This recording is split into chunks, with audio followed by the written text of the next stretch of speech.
Bonsoir à tous les boss, j'espère que vous allez bien, que vous êtes en forme. Bienvenue pour le débrief Ligue 1 de cette 20e journée qui vient de s'achever avec un bon petit Strasbourg PSG. Franchement, le match était assez vivant, je me disais que c'était une belle affiche, qu'on aurait pu avoir peut-être pas un exploit de Strasbourg, mais on sait que c'est une équipe qui a souvent accroché les Parisiens, donc pourquoi pas. Et finalement, le PSG qui continue à prendre des points, à rester en tête de la Ligue 1, même si Lens est revenu. On a beaucoup de choses à évoquer. Forcément, devinez l'Olympique de Merveille qui continue un petit peu de nous divertir avec encore un scénario fou et qui est assez symptomatique de la semaine vécue par les Marseillais, le 3-0 à Bruges, élimination en Ligue des Champions. On a beaucoup de mercato. Au moment où je parle, je vois qu'il y a plusieurs joueurs qui devraient rejoindre l'OM. Je crois qu'il y a notamment Nahdi, qui est un milieu de terrain nigérian, une sorte de sentinelle, un milieu de terrain assez physique pour équilibrer l'équipe. On a aussi le japonais Morita du Sporting qui a été approché. On a El Karouni, latéral gauche d'Utrecht. Donc on a beaucoup de mouvements encore à venir à l'OM. Abdelli, ça doit se finaliser demain si tout va bien. Comme vous le dites dans le chat, Saint-Maximin à Lens, franchement, belle surprise. Et c'est vrai que quand on a fait le récap mercato hier, on s'était dit que ça commençait petit à petit, tu vois, à s'accélérer. Il y a quelques mouvements qui me plaisent. Ah oui, la petite tenue, désolé, j'avais besoin d'une petite veste. C'est pas une robe de chambre, je sors pas du resto. C'est juste que oui, des fois, je peux réussir à faire des trucs un peu plus habillés par rapport à mes vestes de foot, mes jogging d'entraîneur de district. Mais c'est vrai que on a Lookman qui va aller à Atlético, on a de plus en plus de mouvements et c'est vrai que finalement on est dans les derniers instants du mercato. On le rappelle on le rappelle que demain ça se termine à 20h, donc je pense qu'on va avoir pas mal de clubs qui vont finaliser certaines choses avec encore une fois cette idée de pouvoir un petit peu compléter certains effectifs. Et je pense que en France ça a beaucoup bougé. Là t'as Sidiki Cherif qui a rejoint Fenerbahçe par exemple, t'as Jérémy Jacquet, la bataille est lancée entre Chelsea et Liverpool. Je dois sans doute oublier plein de dossiers, mais oui, Yaremchuk, c'est plutôt lui qui aurait gagné la bataille par rapport à Dalinga qui devrait rester à Bologne. Ciro Immobilier, c'est bien sûr officiel du côté du Paris FC.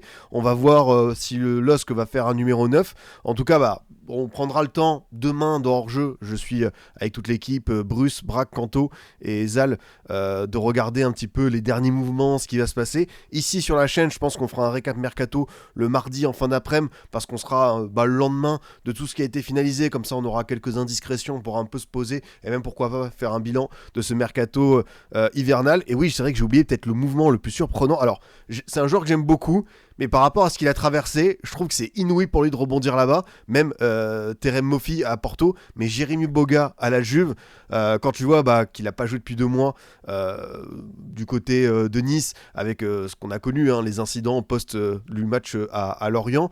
Bravo à l'agent, je l'ai dit sur Twitter, franchement, j'aime bien Jérémy Boga, mais après la saison qu'on vient de voir de sa part, les dernières performances, c'est vrai que c'est un joueur qui peut être un peu irrégulier.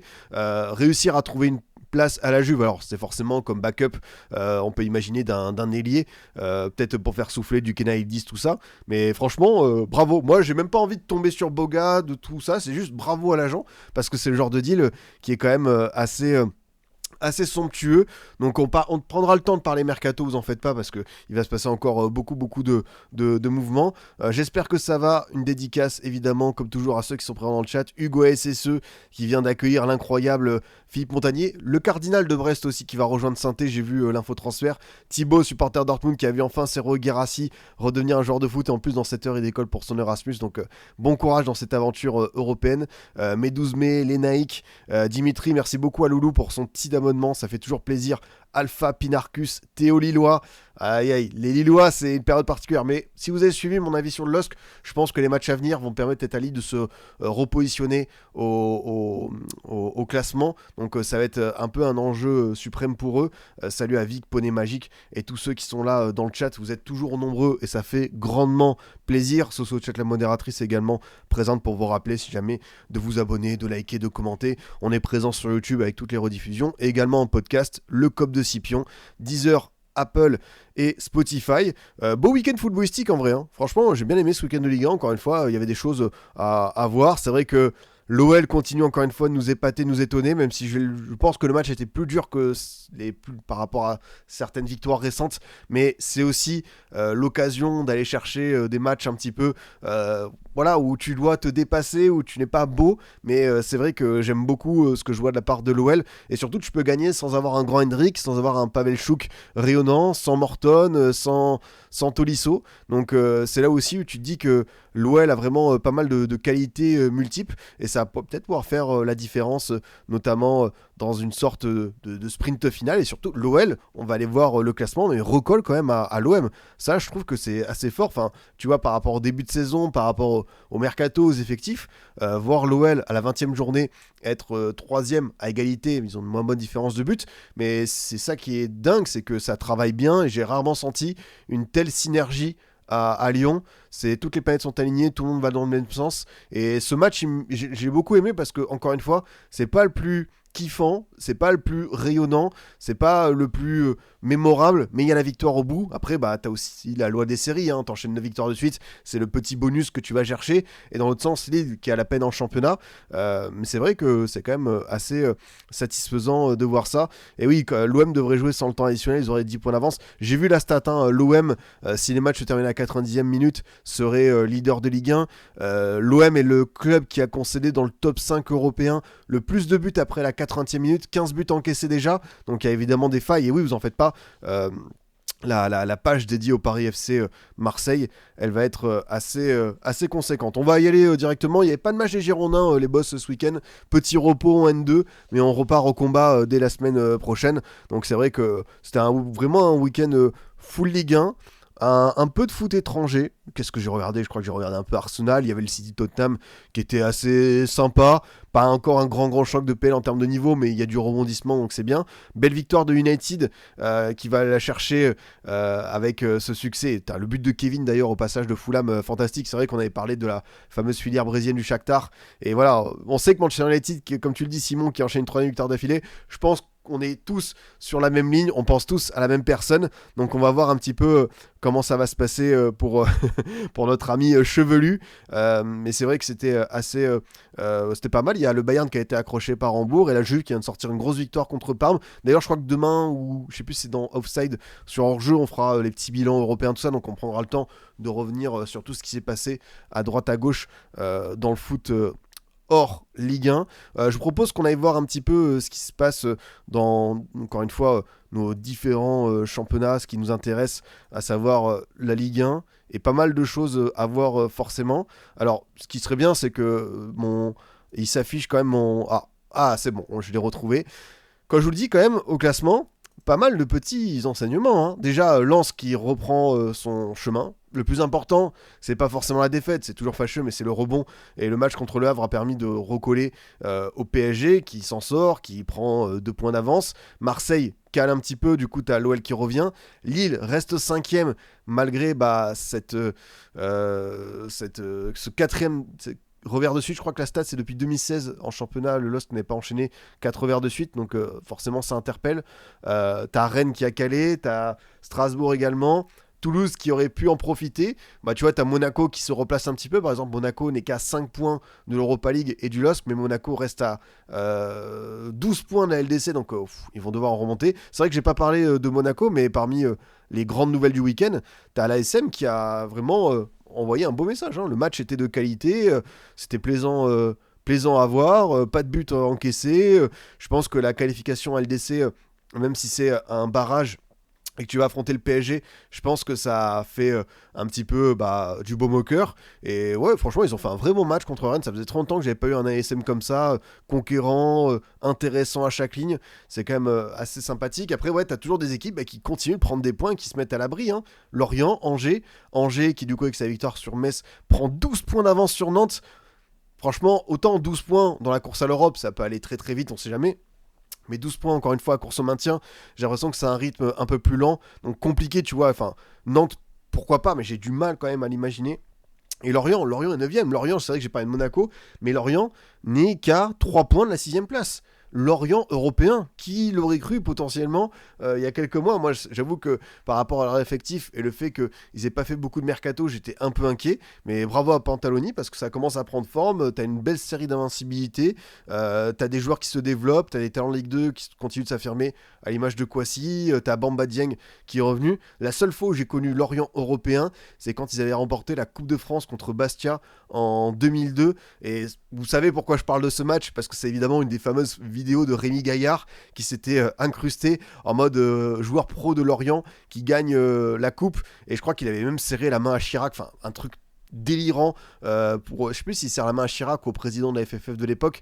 Et du coup je crois que Lorient avait été relégué en Ligue 2. C'était une saison hyper particulière pour les Merlus, la 2001-2002, parce qu'ils étaient en finale des deux coupe de la Ligue, parce qu'ils avaient perdu contre Bordeaux forcément avec un super but de Pauletta, et en finale de Coupe de France ils avaient par contre gagné contre Bastia, et derrière je crois qu'ils avaient affronté un club turc ou quoi, donc c'était pas passé, voilà, barrage contre un club turc. Franchement, des fois, la culture foot, elle peut être effrayante, parce que comment est-ce que je peux me souvenir que Lorient a affronté un club turc en 2002? Mais des fois, tu sais, c'est des petits trucs qui te marquent étant jeune. Et Lorient, voilà, hein, déjà, eux, ils sont à 28, donc très clairement, le double de points de Nantes, t'as creusé un bel écart, donc maintenant t'as plus qu'à te faire kiffer, et c'est ça qui est intéressant pour ce type d'équipe. Lorient-Angers, ça peut être de la roue libre dans le sens négatif parce que t'as plus d'enjeu fondamental, mais si tu te prends au jeu par contre, hop, tu vas chasser Lille, Rennes, pourquoi pas Strasbourg, si tu as la 7ème place qualificative pour la conférence grâce à la Coupe de France, si par exemple Rennes, Lyon, Marseille ou Lens la remportent, c'est vrai que ça pourrait être bien. Est-ce que tu penses que le top 4 est scellé? On n'en est pas loin, parce que même si l'OM traverse une turbulence, ils vont reprendre un rythme au bout d'un moment et ils gardent 7 points d'avance sur Lille. Lyon, ils ont fait un bel écart sur le LOSC, mais imaginons si Lyon va loin en Coupe de France, Europa, Ligue 1, que Lille se fait sortir par l'Étoile Rouge en barrage. Comme je vous le dis, le LOSC a quand même un calendrier à venir qui est plutôt intéressant, avec Metz, Brest, tout ça. Je crois qu'il y a Nantes également au programme. Donc si Lille gagne tous ses matchs en tant que favori, ils peuvent très très vite revenir là, en sachant que l'OL va affronter, je crois, bientôt Marseille. L'OL, c'est vrai que tu vas à Nantes, t'as aussi Laval, tu vois, t'as la Coupe de France, donc il faudra un peu surveiller tout ça. Je me méfie quand même d'un rebond du LOSC, parce que c'est une équipe, on s'y attend jamais trop. Après, voilà, Rennes a montré un peu son irrégularité. Strasbourg, pourquoi pas, franchement, Strasbourg, mais 9 points d'écart, ça va être dur à rattraper. Et forcément, en bas, oui, beaucoup de monde perd. Le Havre qui garde 6 points d'avance sur Nantes. Auxerre qui grappille 1 point, qui n'a pas marqué. C'est un clean sheet pour les Auxerrois du côté de Toulouse, mais petite déception peut-être de ne pas avoir su aller chercher un peu mieux. Mais voilà, on sait qu'il y aura normalement du mouvement qui va se faire encore à la GIA d'ici demain soir et la fermeture de ce mercato. Je propose qu'on aille directement sur les matchs, à commencer par ce Strasbourg PSG. Franchement, vrai bon match de Ligue 1. Comme je vous le dis, j'étais content de voir ça en fermeture de cette 20e journée, parce que Strasbourg avait fait un super match à l'aller, ça avait été un 3-3, c'était bien vivant. J'ai revu un peu cette même folie, avec évidemment encore une fois pas mal de choix de la part de Luis Enrique. Ça peut être vu comme de la rotation, du ménagement de l'effectif, mais aussi peut-être, pas dire des mini-sanctions, mais c'est vrai que Doué, la période actuelle, elle est pas bonne. Pour l'instant, j'ai trouvé son entrée vraiment bonne, je vais pas dire excellente, mais il a provoqué, notamment dans le duel face à Guéladoué dans le couloir droit. J'ai bien apprécié aussi le fait de voir Safonov, quand même encore un penalty arrêté, décidément, ce gardien. Voilà, après bon, le réalisateur c'est un assassin, parce que forcément arrête Safonov, et je pense que la caméra elle a fait la rotation parfaite, bim, 5 secondes après t'avais Chevalier emmitouflé dans sa doudoune avec un cache-cou qui était là en mode ne me filmez pas. Mais c'est vrai que Safonov, bah voilà, encore un choix fort de Lucho, et ça lui donne un peu de crédit. Après, bah encore une fois, je vois un PSG qui s'en sort, c'est très bien. Un PSG qui peut compter sur son banc, parce que l'entrée de Doué est pas mal. J'ai adoré celle de Kang In Lee, voilà, Até Bobab qui le dit. Kang In Lee qui est vraiment le très bon 12e, 13e, 14e homme du PSG cette saison. Il a fait quelques matchs titulaires, mais dans l'esprit de Lucho, j'ai pas l'impression qu'il va être indiscutable, ou qui peut par exemple jouer les grosses joutes de Ligue des Champions. Par contre, son entrée elle est toujours très bonne, et je comprends peut-être certains joueurs, leur rôle dans cet effectif. On a souvent parlé de Gonzalo Ramos comme super sub, on sait que tu as des jeunes à polir comme Mayulu Mbaye. Mbaye fait pas un grand match, Mayulu est buteur, donc il est à l'affût sur la perte de balle de Sarr. Mais sinon, tu vois, Kangin remplit très très bien ce rôle-là. Bah voilà, ce soir, le problème, c'est que c'est les mecs qui ont le plus petit statut qui sauvent l'équipe. Mayulu, Lee, Safonov, Warren. Je me demande si c'est aussi pas... J'ai vu un PSG fatigué. Franchement, dans l'usure physique, je pense que le match a basculé. Bon, il y a le carton rouge d'Hakimi, mais je pense que Strasbourg a fait 70 minutes à tambour battant, grosse débauche d'énergie, assez incroyable à voir. Et comme au bout d'un moment, il n'y avait plus de carburant et que le PSG, même à 10, a pu en profiter. C'est vrai que, comme le dit Flaco aussi, Fabien Ruiz peut manquer. De toute façon, chaque joueur qui va être absent dans ce PSG, tu peux avoir une petite limite dans le 11 par rapport à ce qu'il a apporté, notamment la saison dernière. Tu vois, par exemple, Vitinha fait un match bon, mais je le trouve un peu fatigué. Neves, pareil, on l'a déjà vu mieux. Marquinhos, un peu emprunté, des mauvaises décisions. Il y a quand même eu un bon retour aussi sur une situation de 3 contre 1 où il a vraiment géré ça en tonton, mais il est impliqué sur le penalty concédé. Nuno Mendes, Nuno Mendes qui reste toujours aussi généreux, fou dans ce qu'il transmet et buteur, encore une fois, aller chercher en infériorité numérique ce but, c'est quand même très fort. Ouais, Hakimi, c'est vrai qu'il y a ce carton rouge, mais c'est aussi un joueur qui a été un peu dépassé, pas dans le bon rythme, pas dire qu'il traîne son spleen depuis la finale de la CAN, mais voilà, est-ce que dans la tête, il se passe pas des choses? Et c'est vrai que je pensais à cet aspect mental pour Hakimi, mais j'ai aussi pensé à ça pour Sarr, qui a fait cette erreur un peu inhabituelle chez lui de déconcentration. Est-ce que Sarr, il fallait le mettre sur le terrain par rapport aux fameuses rumeurs de retour à Chelsea, enfin de transfert, de rappel de prêt à Chelsea? Vous le savez, Mamadou Sarr devrait rentrer à Londres. Et voilà, je me suis dit, c'est bête parce que son coach le met, il est capitaine, c'était quand même une prise de risque. Et derrière, il y a eu cette erreur. Bon, malheureusement, il y a une défaite, mais je trouve qu'il a quand même fait un match plutôt plus que correct. Il a vraiment bien répondu présent. Mais c'est vrai qu'Hakimi, attention, je vois quelques doutes dans son esprit. Et comme tu le dis, Thibaut, c'est vrai que Sarr devrait être remplacé par Anselmino, le défenseur argentin qui a été rappelé de son prêt à Dortmund. C'est vrai que je l'ai dit dans le dernier récap Mercato, mais il y a tellement de rappels de prêt, j'ai l'impression que c'est devenu pas une mode, mais que voilà, O'Reilly, Brighton, OM, là tu vas voir Sarr, c'est vrai que t'en as pas mal qui sont impliqués. Strasbourg l'a fait aussi avec Demba Diop, le prêt a été cassé en Allemagne, il a été envoyé à Toulouse. C'est vrai que t'en as pas mal qui sont faits dans ce sens. Ouais, Saoud Abdelhamid, j'ai vu qu'il pourrait filer en Arabie Saoudite. J'ai vu cette info-là. On regardera jusqu'à demain 20h. Et puis même, vous savez qu'il y a des transferts qui peuvent se faire là. Possiblement Vermeuren aussi. Ouais, franchement, c'est vrai qu'on devrait faire un récap mercato général et un récap mercato spécial OM, tellement il se passe de choses à Marseille à chaque période de transfert. Mais pour revenir sur le match, j'ai quand même bien aimé cette énergie strasbourgeoise. Alors... Comme je vous le dis, c'est un frein parce qu'au bout d'un moment, ils ont plus de carburant, il y a des joueurs qui sont fatigués, mais on a pu le voir que c'est vraiment une équipe qui gêne parce que je dis pas que c'est un calque du PSG, mais des fois il y a cette débauche, il y a cette intensité, il y a cette manière de très bien se projeter. Et le but, j'ai adoré vraiment le travail de Panicelli, le dépassement de fonction de Gladoué. Alors c'est vrai qu'il bouscule Neves, ça aurait peut-être pu se siffler. Chilwell qui lui centre, Doué la remet bien, mais franchement, je trouve que cette équipe strasbourgeoise, quand elle veut vraiment bien jouer, elle a de la qualité. Tu vois, Moreira qui techniquement a peut-être été un peu brouillon, mais a proposé beaucoup de choses dans son couloir. Et en face, tu vois, tu avais un match dans le match contre Nuno Mendes qui était très intéressant de pied électrique. Godot, qui était un peu un des hommes en forme récemment du Racing, j'ai trouvé assez effacé. J'aurais peut-être plus voulu le voir prendre ses responsabilités, ces genres d'affiches où ce type de joueur, j'ai envie de le voir un peu plus. Tu vois, à Enciso, on sent que lui dans une belle période de confiance. Après, peut-être que Strasbourg perd ce match aussi parce qu'on a notre ami Valentin Barco qui est absent, suspendu. J'aurais vraiment voulu voir Barco face au milieu de terrain parisien parce que je pense que tu aurais eu pareil des match-up assez intéressants. Le Racing qui a peut-être manqué, même au niveau des changements, parce que là, t'as pas, comment il s'appelle, Nanasi qui est resté sur le banc, t'as pas Emega, t'as Yacine qui est rentré très tard, Amo Meyo, Raphaël Luis, donc même d'un point de vue du banc, c'était pas dingue. On va voir comment un peu le coach Gary O'Neill va récupérer certains joueurs de Chelsea, ce qui va se passer. D'ailleurs, j'ai vu qu'il y a Datro Fofana qui aurait dû aller à Auxerre, mais finalement, Strasbourg va le récupérer, donc Strasbourg va avoir 3-9 pour terminer la saison. Panicelli Panicelli. Après, on sait qu'il y a déjà eu des systèmes avec Mega et Panicelli, mais tu as aussi Datro Fofana, l'attaquant ivoirien, qui a enchaîné pas mal de prêts. Enfin, un peu dommage parce que je pense qu'à l'AGA, il aurait eu plus de temps de jeu. Après, voilà, hein, Strasbourg-Chelsea, pas besoin de vous faire un dessin sur la connexion entre les deux clubs. Côté parisien, ouais, c'est vrai que c'est une victoire. On peut pas parler de braquage parce que finalement, bah, t'as su aller la chercher, t'as souffert. C'est bien aussi de savoir souffrir quand t'es le PSG et de pouvoir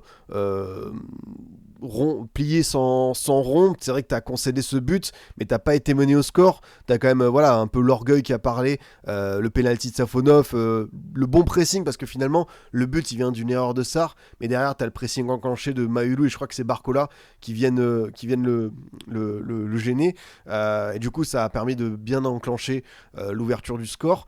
Moi, où je voulais m'arrêter, c'est Zaïre Emery, quoi. Zaïre Emery, franchement, sa saison, elle est très bonne.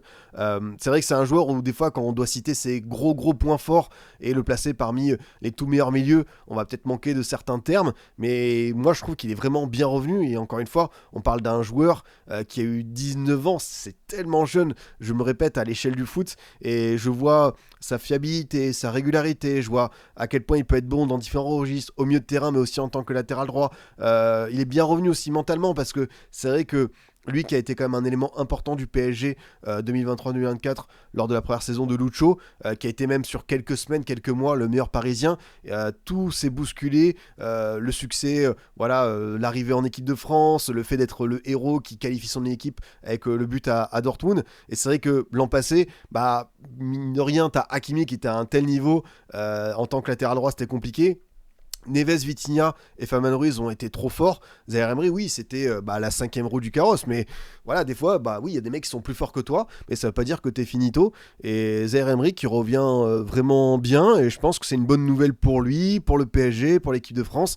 Voilà, on sait qu'il y a certains joueurs qui vont malheureusement manquer l'aventure à la Coupe du Monde. Je pense à Bouba Kamara qui a subi une grosse blessure, mais tu vois, ce qui est bien pour Zaïre Emery, c'est qu'il peut postuler en plus à deux postes. Alors, connaissant Dédé, je pense pas qu'il va le mettre en tant que latéral droit parce que Koundé et Gusto vont partir avec un avantage, mais au milieu de terrain, tu vois, il y a des places, hein, ça peut être assez intéressant pour lui de revenir avec une autre perspective en équipe de France, avec ce bon joueur de complément, d'équilibre qu'il est, et encore une fois, lui, physiquement, c'est toujours l'un des plus frais, c'est l'un des joueurs qui, je pense, accumule le plus de kilomètres, qui peut toujours réussir à faire la course de plus, le retour défensif qu'il faut. Et comme tu le dis, en plus, c'est lui qui sera titulaire à droite contre l'OM. Voilà, bah, tu auras forcément un couloir gauche avec pas mal d'animation côté marseillais. Et avoir un Zaïre Emery, certes, oui, normalement, entre Hakimi et Zaïre Emery, il n'y a pas photo, mais sur début 2026, je pense que Zaïre Emery, c'est peut-être une meilleure option, le temps qu'Hakimi se refasse. Tu vois, le carton rouge, c'est un mal pour un bien pour lui, parce que c'est vrai que je le sens fatigué mentalement, tu vois. C'est vrai que sur son carton rouge, alors quelqu'un disait ce qu'il y a vraiment rouge, je pense qu'il maîtrise pas forcément son geste. C'est comme ceux qui ont pu voir le Angers-Metz avec le carton rouge de Gébama, voilà, qui a peut-être pas intention de faire mal, mais voilà, le geste y est quand même, et ça fait rouge. Et tu vois, Hakimi fait un geste malheureux où il bouscule un petit peu, enfin il touche au atelier, donc voilà, j'espère qu'il va pas prendre plus de matchs. Voilà, il s'est un peu égaré, mais ouais, c'est vrai que comme tu le dis, Full Guns, Warren, c'est notre nouveau Matuidi. Bah voilà, c'est vrai que dans des effectifs de stars comme ça, il faut aussi des joueurs un petit peu de l'ombre, et franchement, Zaïre Emery, qui a vraiment bien lancé sa saison, bah là, il est dans une belle continuité. Ah, here we go pour Jérémy Jacquet. Bah voilà, ça tombe, ça devait être un des dossiers à venir. Hop, j'ai juste faire une petite pause le temps qu'on regarde ça. Hop. Oh, breaking, Jérémy Jacquet au Liverpool, here we go. 60 millions et 10 millions pour Rennes.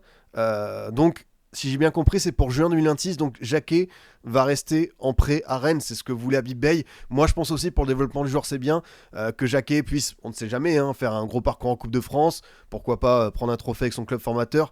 Il y a également la possibilité pour lui de terminer européen avec le Stade Rennais. Mais franchement, je vais dire une phrase banale, hein, mais le foot va tellement vite, les gars. Jérémy Jacquet, il y a un an, il était rappelé de son prêt à Clermont en Ligue 2. Vous imaginez à quel point il y a des trajectoires qui peuvent aller comme ça, de manière fulgurante. En un an, tu passes de... Clermont, ils étaient quoi ? Ils étaient équipe bas de tableau Ligue 2 à Liverpool. Enfin, voilà, c'est pour ça qu'il y a y a des carrières, des fois, il y a des trucs qui sont quand même dingues, quoi. Donc on va voir ce qui va se passer. Mais pour le coup, voilà, je suis content parce que Liverpool a besoin de... Pas de jeunesse, mais c'est un poste où on sait que derrière Van Dijk et Konaté, il y a Léoni qui s'est fait les croisés, t'as Gomez qui est quand même un remplaçant, mais c'est pas suffisant pour être titulaire. Donc Jacquet pour l'avenir, c'est quand même assez costaud. Donc ouais, belle breaking news. Merci de m'avoir prévenu les boss pour ça, quoi. Mamadou Sarr, il était en Belgique en prêt. C'est vrai que tu vois, c'est pareil, hein, c'est certaines ouais, des dynamiques, des choses comme ça en un an, je rappelle, c'est waouh, c'est quand même, si tu prends le temps de réaliser ce qui se passe pour lui, c'est fou. Et puis Liverpool, oui, ça va aussi le rapprocher de l'équipe de France. Est-ce qu'il va être à la Coupe du Monde 2026? Peut-être un peu juste par rapport à la saison du Stade Rennais, mais tu peux être sûr qu'à Liverpool, il aura la visibilité. Et si ça se passe bien, je pense qu'il a l'étoffe. De toute façon, on se disait ça aussi, vous savez, pour un joueur comme Jérémy Doku. Il y a des joueurs qui, pour moi, n'ont pas besoin de club tremplin. Imaginons par exemple Doku, il aurait pu faire Rennes, Dortmund, même si vous connaissez mon avis sur Dortmund, ils ne doivent pas se limiter à être un club intermédiaire. Rennes, Dortmund, City, il y a des joueurs qui ont un tel talent que tu peux les envoyer directement à l'étage supérieur. Peut-être qu'il y aura une adaptation, peut-être que ça va prendre plusieurs mois, mais quand tu vois le côté brut du garçon, ça peut évidemment le faire. Donc Jérémy Jacquet à Liverpool, extrêmement intrigué, impatient de voir ça, c'est clair net. Tu penses que c'est une progression fulgurante ou les dirigeants se précipitent? Alors, d'un point de vue de Rennes ou de Liverpool, parce que pour le coup, je trouve que pour Rennes, c'est la plus belle vente de l'histoire. C'est un joueur qui va avoir 40, 50 matchs avec son club formateur et que c'est quand même une vente de dingue pour un défenseur central. Après, pour le coup, quand je dis le deal est gagnant pour tout le monde, Liverpool le récupérera pour la saison prochaine. Rennes va garder un joueur hyper intéressant pour la deuxième partie de saison. Et lui, voilà, je pense que c'est l'idéal de continuer comme ça, quoi. Kader Meïté en Arabie Saoudite. J'ai dit que je voulais pas faire de récap mercato, mais c'est vrai que ça se bouscule par rapport à la date. Moi, j'ai dit que voilà, enfin, il y a certains jeunes qui ont un peu brisé le tabou de partir très jeune, très tôt en Arabie Saoudite. Kader Meïté en fait partie. On verra ce que ça donnera. Ça se trouve, dans 2-3 ans, il reviendra. Il aura que 20-21 ans. Ça va pas compromettre le reste de sa carrière. Donc c'est vrai que pour le coup, j'aurais voulu le voir un peu plus durer à Rennes. Mais ça permet peut-être de voir l'incroyable Zabiri, l'attaquant marocain, débarquer du côté de la Bretagne. Et j'ai vu Simon Boabré qui va changer de club saoudien, qui va passer de Neom, je crois, à Hilal pour 23 millions d'euros. Donc c'est vrai que tu as aussi des transferts qui sont assez étonnants. Mais c'est vrai que Jacquet, oui, il avait aussi l'étoffe Bayern. Mais pour Liverpool, je suis quand même assez satisfait. Donc pour revenir à ce match du PSG, désolé aux supporters parisiens qui écoutent ce récap peut-être en rediffusion ou même là. Mais voilà, on est dans l'actualité. C'est un live, donc forcément, on répond à ça. Donc encore une fois, un pari qui est imparfait, un pari qui a des manques, un pari qui est fatigué, mais un PSG qui est leader de Ligue 1, 48 points, qui s'avance, qui là va pas avoir de Coupe de France, donc je pense que la semaine de repos va faire énormément de bien.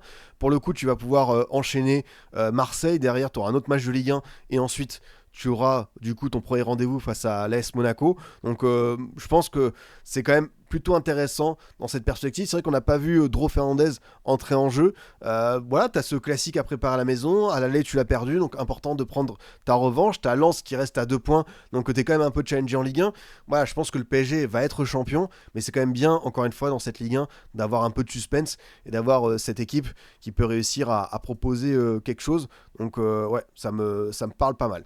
On va enchaîner, justement, vous en parler de Lens avec Saint-Maximin qui arrive. Peut-être qu'il a pu voir un petit peu ce qui s'est passé pour ses camarades du côté de Bollaert. J'ai vu cette nouvelle. C'est pas le poste où j'attendais le plus pour Lens. Moi, je pensais... Après, c'est vrai qu'ils ont pris Masuaku pour faire un peu le nombre en défense avec les différentes blessures et absence, notamment Beidou qui est blessé, qui doit revenir début de mois. Masuaku apparemment aussi qui va être de nouveau présent. Et c'est vrai que c'était un match hyper... comme je vous le dis, ce qui me plaît avec ce lance-là, c'est qu'ils ont toujours cette manière de ne pas trop tergiverser, de repartir au combat. T'as eu cette défaite à Marseille, ok, t'as été inférieur à l'OM sur ce match, mais ça veut pas dire que t'es une équipe de tocards, ça veut pas dire que tu dois tout balayer, parce qu'encore une fois, j'ai vu des conclusions hâtives sur le match à Lens. Ouais, ok, ils sont premiers, mais ils ont le droit de perdre un match. Enfin, c'est 34 journées, on parle d'une équipe qui était 8ème l'an dernier, qui repart sur un nouveau cycle, avec des jeunes, des joueurs qui débarquent en Ligue 1, un nouveau coach, donc bien sûr qu'ils peuvent perdre des matchs, mais encore une fois, Lens en est à sa 15e victoire en 20 matchs. Est-ce qu'on se rend compte de la série de dingue pour ce club? Enfin, c'est inouï. Et du coup, bah, encore une fois, le match contre une belle équipe avraise, franchement, tu vois, j'ai pensé à vous parce que la semaine dernière, j'ai fait l'éloge de Sanganté. Qui c'est qui sort sur blessure? Évidemment, c'est lui. Donc, j'espère que ce sera pas trop long parce que c'est le genre de joueur qui peut manquer dans le leadership à Digard. J'ai bien aimé le match d'Empassi au cash qui en a sorti quand même pas mal. Toujours pas mal de joueurs assez intéressants. J'imagine Seko, Gournadouat aussi. Vraie belle première, franchement hyper intéressant dans son activité. Ce que je vais peut-être enfoncer une porte ouverte, mais Gournadouat aurait pu être dans l'équipe d'en face, Gournadouat aurait pu être dans une équipe leader de Ligue 1, ça m'aurait pas désabusé. Et franchement, j'insiste, c'est un coup de folie pour les Havrais de récupérer un tel joueur, parce que même si voilà, il s'est peut-être perdu, il a peut-être un petit peu ralenti le rythme depuis Salzbourg, la Roma, mais ça reste un joueur qui a été bluffant. Bah voilà, Hugo SSE en parle, Lélèche aussi en parle. Moi, franchement, Gournadouat, je pense que ce prêt peut peut-être un peu le propulser sur un autre strapontin. Et par exemple, tu vois, si Monaco perd Lamine Camara ou Zakaria l'été prochain, moi je fonce sur lui, quoi. Alors je sais pas quel sera le prix, mais vraiment en termes de milieu accessible et qui peut t'apporter beaucoup de choses, je pense que ça va être vraiment une bonne solution. Pareil pour Bouffal qui a peut-être manqué un petit peu de rythme, mais on a quand même vu encore une fois 2-3 gestes techniques. T'as Soumaré qui en a raté également une belle, donc pour moi, la limite de cette équipe havraise, c'est comme toujours là, c'est le numéro 9, quoi. Le Havre, tu leur mets peut-être Hudson-Edouard, tu récupères l'attaquant d'en face, bah, peut-être qu'ils sont à la place d'Angers ou de Lorient, à être à pas loin de l'Europe. Je continue de le dire que même s'ils perdent là, après, le problème, c'est qu'ils sont qu'à 6 points. Enfin, Nantes n'est qu'à 6,2 et ils peuvent peut-être se faire rattraper, mais si Mathieu Bonnemer il réussit à faire un petit 9 qui peut être pas trop dégueu, vraiment, c'est la seule limite de cette équipe, quoi. Sinon, franchement, c'est cohérent. Collectivement, ça a du sens, ça travaille bien. T'as du talent individuel. Ça réussit quelques séquences balle au pied qui sont vraiment pas mal. Donc, ouais, encore une fois, j'ai bien aimé ce match du Havre. En face, pas mal de revoir le petit Antonio qu'on avait découvert l'an passé, je m'en souviens, dans un derby du Nord face au LOSC. Et pareil, Antonio, c'est très jeune. T'imagines, Gagnou, c'est 2005. Antonio, je crois que c'est 2008.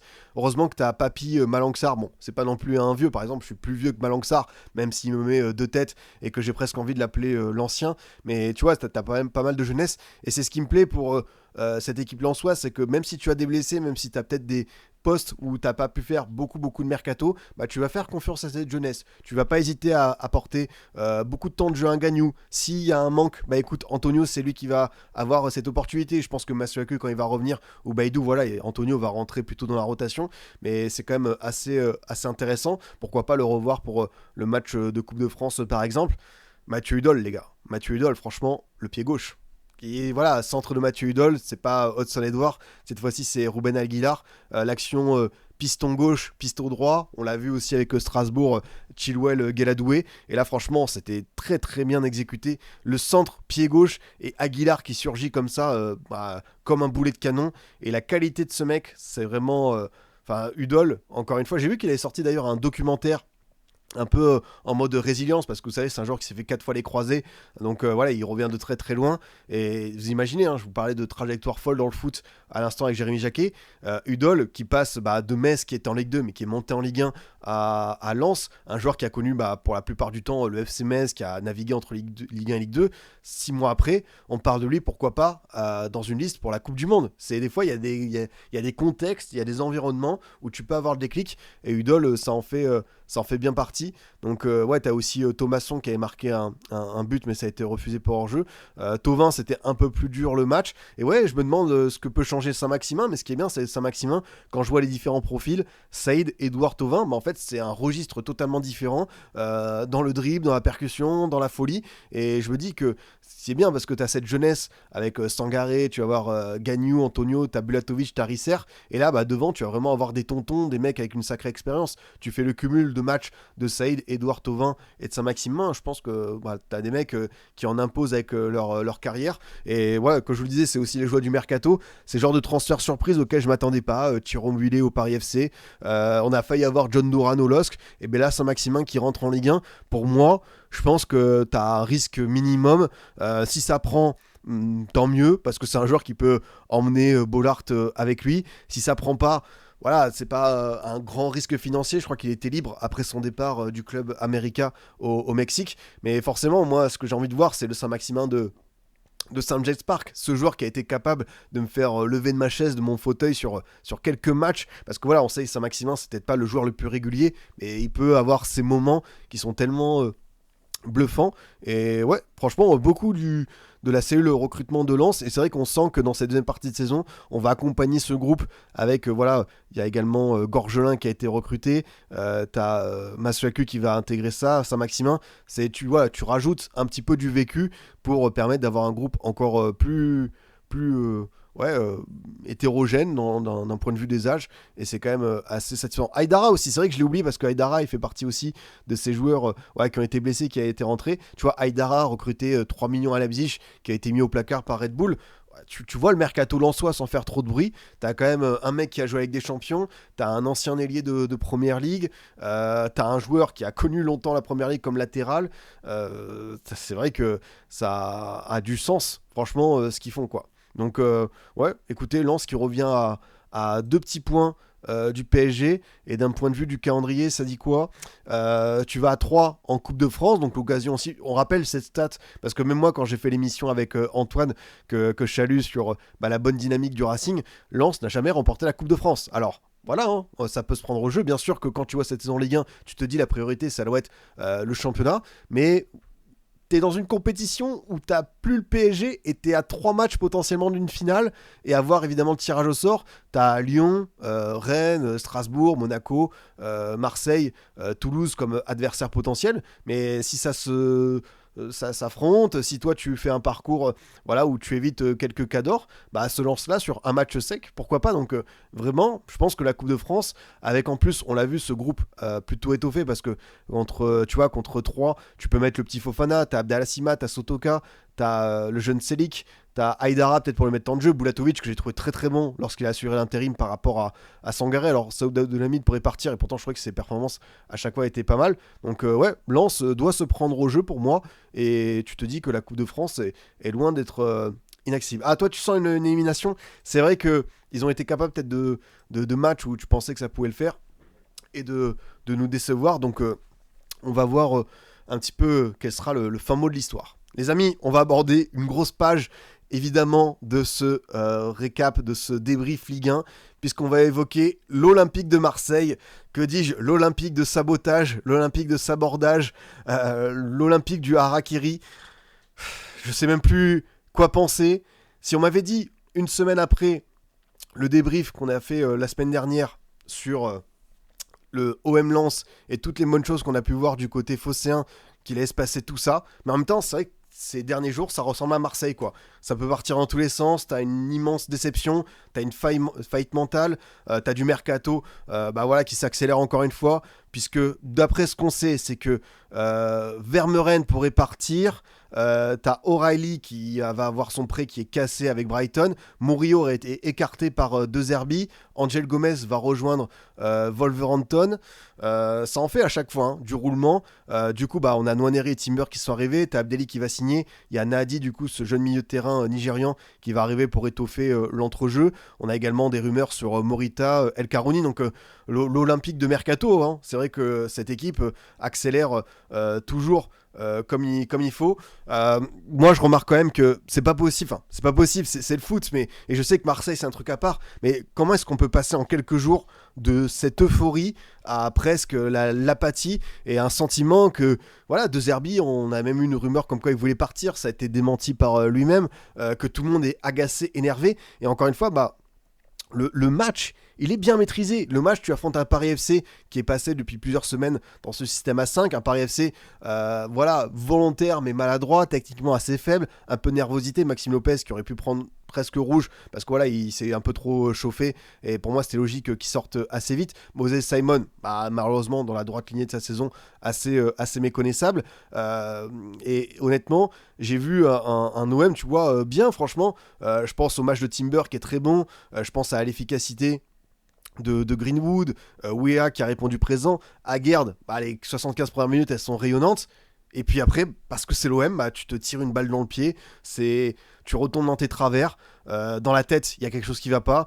Est-ce qu'il faut engager un cabinet de psychologues à la commanderie? Est-ce que certains doivent aller vous faire des cours de yoga? Je sais pas, mais il faut proposer quelque chose parce que cet effectif, il est bon quand même. Enfin, on peut pas reprocher à l'OM le problème, c'est que tu as un mercato il y a trop de roulements, tu vois. Faire partir 10 joueurs, en faire venir 10. Et pareil pour le mercato hivernal, en faire partir 6, dont des joueurs qui sont arrivés dès l'été dernier. Et du coup, voilà, tu as des joueurs qui ont pas forcément le temps de s'exprimer. Enfin, De Zerbi, je pense qu'il en est déjà à 45 joueurs utilisés en un an et demi. C'était tellement trop. Mais quand je vois ce 11-là, honnêtement, à part peut-être certains rôles, je pense que Pai Chao a vraiment du mal avec peut-être l'exercice de piston gauche. Et pour moi, ça correspondrait mieux à un Emerson qui doit revenir. Sinon, ça a de la tronche quand même. Enfin, pour une équipe de Ligue 1 hors PSG, mais non, parce que t'as un truc qui te déconnecte et ça prend peur. Voilà. Je sais pas pour vous, mais j'aurais presque pu le tweeter, mais à partir du moment où t'as Ikoné qui marque ce beau but de la tête, j'étais quasiment sûr que l'OM allait se faire égaliser. Enfin, c'est des scénarios qu'on voit d'avance. Et encore une fois, pendant 70-75 minutes, il n'y a vraiment pas de danger, quoi. C'est un Paris FC qui a du mal à se procurer des occasions. Tu maîtrises bien. Le souci, c'est que tu marques et après, tu reviens très très bien en deuxième période. Tu laisses un peu plus de liberté. Tu as manqué de les assommer. Je pense forcément à l'occasion de Gouiri qui peut peser lourd.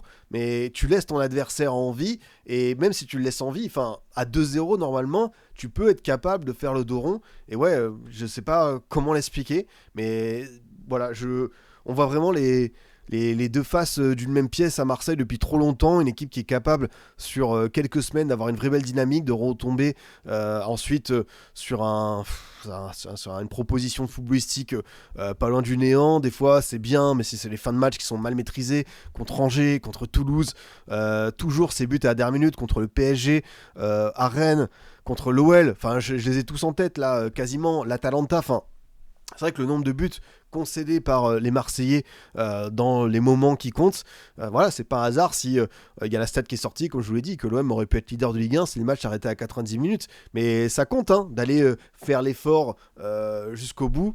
Après, faire partir des joueurs, je pense qu'ils n'ont pas le choix. Avoir un si gros effectif en jouant une fois par semaine, ils s'attendaient à aller plus loin à LDC. Après, moi je comprends, honnêtement, tu fais partir certains joueurs, par exemple Angel Gomez, je crois qu'il était la 5e ou 6e, c'était le 5e ou 6e salaire de l'effectif. Et pour moi, tu signes pas un Timber et un Nwaneri de première ligue avec des salaires très très bas. Donc tu es obligé de t'adapter à ces joueurs-là. Donc forcément, oui. Après, il y a des joueurs qui pour moi devaient partir. Je vais pas tous vous les citer, mais les Ruben Blanco, les Lirola, les Luis Garcia, les Nil Mopé, voilà, les joueurs qui étaient un petit peu indésirables depuis un moment.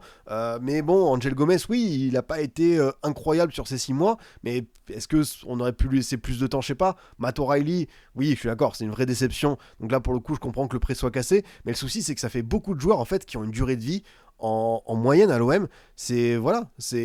À l'OM, tu vis 6 mois, 1 an, et puis basta. C'est comme les mecs de Strasbourg avec Chelsea, sauf que pour l'OM, t'as pas un grand frère au-dessus de toi qui rappelle tes joueurs. Donc il y a quand même cette frénésie du mercato, et je peux comprendre certains mouvements dans la logique, mais comme ça se répète à chaque fenêtre tous les 5-6 mois, malheureusement, manque de stabilité, et du coup, tu sais qu'en fait, dans cet effectif, tout le monde à peu près est à vendre, tout le monde peut être sur le marché à tout instant, et je pense que ça t'apporte inconsciemment peut-être un manque de stabilité et peut-être se projeter à long terme. C'est vrai que le temps long à Marseille n'existe pas.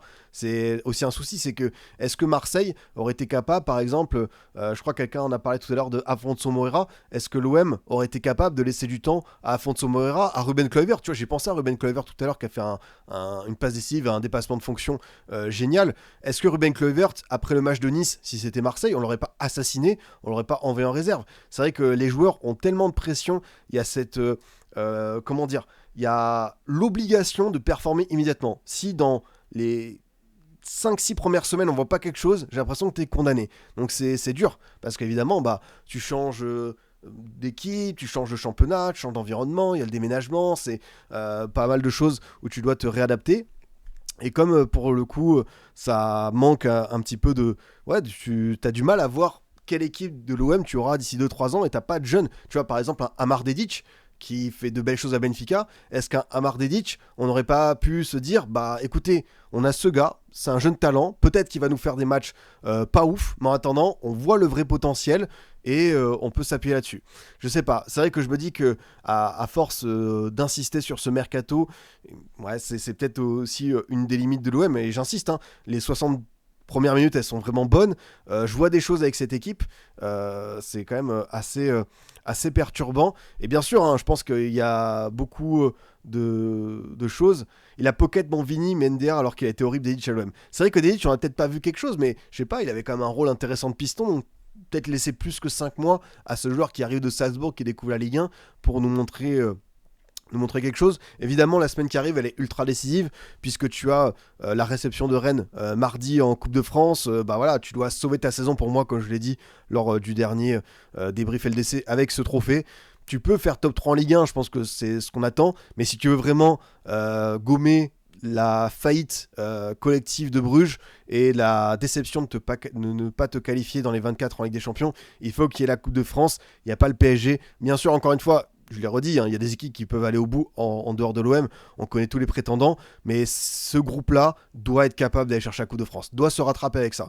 Donc je sais qu'il y a en plus une réunion demain avec les groupes de supporters pour un peu rajouter un petit peu du bouillant. Et oui, on a Rennes, mais on a aussi le PSG dimanche en Ligue 1 pour clôturer cette journée, cette 21e journée. Donc encore une semaine hyper capitale pour l'OM. Celle-ci, elle a été désastreuse. On est passé par tous les états. En même temps, tu vas aussi peut-être terminer le mercato, donc tu vas pouvoir basculer définitivement sur la deuxième partie de saison. Mais oui, comme tu le dis, hein, je vois mal comment l'OM peut finir devant cette OL. Moi, je pense que le nombre de compétitions va peut-être au bout d'un moment avoir un impact sur le physique des Lyonnais. Je vois l'OM terminer quand même devant l'OL, mais à la 20e journée, si on voyait un petit peu ce qui se disait l'été dernier, les différences de mercato, d'ambition et de discours, que l'OL serait au même nombre de points que l'OM, faut souligner la performance lyonnaise. Ça, c'est clair et net. Comme tu le dis, Top Level, si je dormirais pas tranquille si j'étais ainsi près. C'est vrai que ça peut aller très très vite, hein. S'il y a élimination en Coupe de France, attention à la réaction du Vélodrome. Ça, je suis bien d'accord. Je suis bien d'accord avec toi. Côté Paris FC, quand même, les entrées qui ont été assez bonnes. Alors, encore une fois, on n'a peut-être pas l'équipe qui sera celle du PFC sur la deuxième partie de saison, mais je pense à un joueur très intéressant comme Luca Coleocho, cet ailier italien qui est prêté par Burnley et qui fait de vraies belles choses. Je pense que lui, ça va être vraiment un des titulaires par rapport à un Simon qui est dans la panade et qu'on ne voit pas le Simon de Nantes dans le dribble, dans le petit truc en plus. Donc je pense que Coleocho va lui passer dans la hiérarchie. Content aussi pour Jonathan Iconé qui marque, qui fait au global un bon début d'année 2026 entre forcément la Coupe de France, le but au Parc et celui-ci en Ligue 1, ça va lui faire du bien à la tête. Mounetti, tu vois, c'est vrai que le mercato du Paris FC petit à petit, Coppola, on en a parlé récemment, mais assez intéressant de le voir dans cet effectif parisien, dans une défense à 3 potentiellement, peut-être à la place d'un Koedjé Jack ou même d'un Mbo que j'ai pas senti. C'est vrai qu'en fait le Paris FC, il y a quand même toujours, malgré ce système à 5, des petites interrogations défensives.